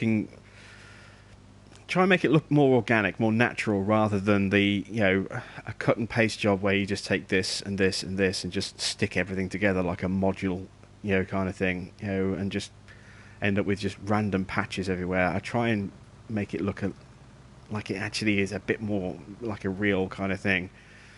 So that's how it's kind of shaped out there. That's why I've left some of these bits of changing in terrain around the edges, because that's how it would be. You know, it wouldn't just be, you know, a completely barren landscape with just stuff plonked on it and then nothing. You know, there would be changes in height and elevation around the edge of a flattened, deliberately flattened area.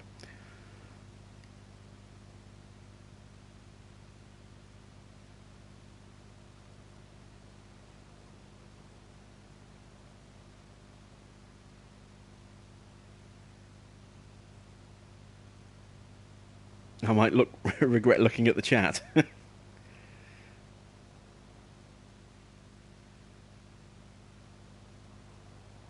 See everyone swapping their ages in the chat.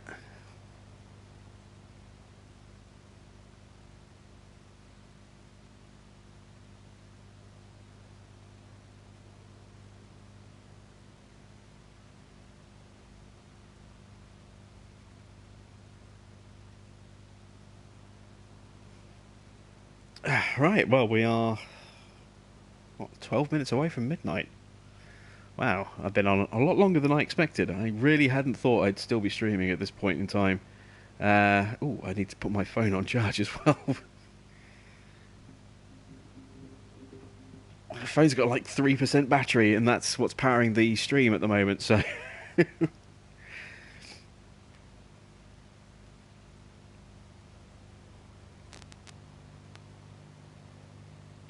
Can't plug in. Oh, 4% battery. Just save that. another few minutes, and that would have just randomly cut out, and I'd have gone, "What's happened?" And then I'd looked and seen my phone was dead. Right. Yeah, seeing as we're about 10 minutes away or so from New Year, I'm going to call the stream to a close here. Wish you all a very happy New Year. Thank you all for watching, and you can then go off and be with friends and family for the counts, whatever you want to do. I'm just going to make myself something to eat because I'm starving. I haven't eaten. I haven't eaten all day. I'm absolutely famished. So I will be counting in midnight with the microwave. But that's it from me. Thanks for watching. I am Bob, and I'll see you all again with some more terraforming of our custom farm map here on Estancia La Pacho very soon.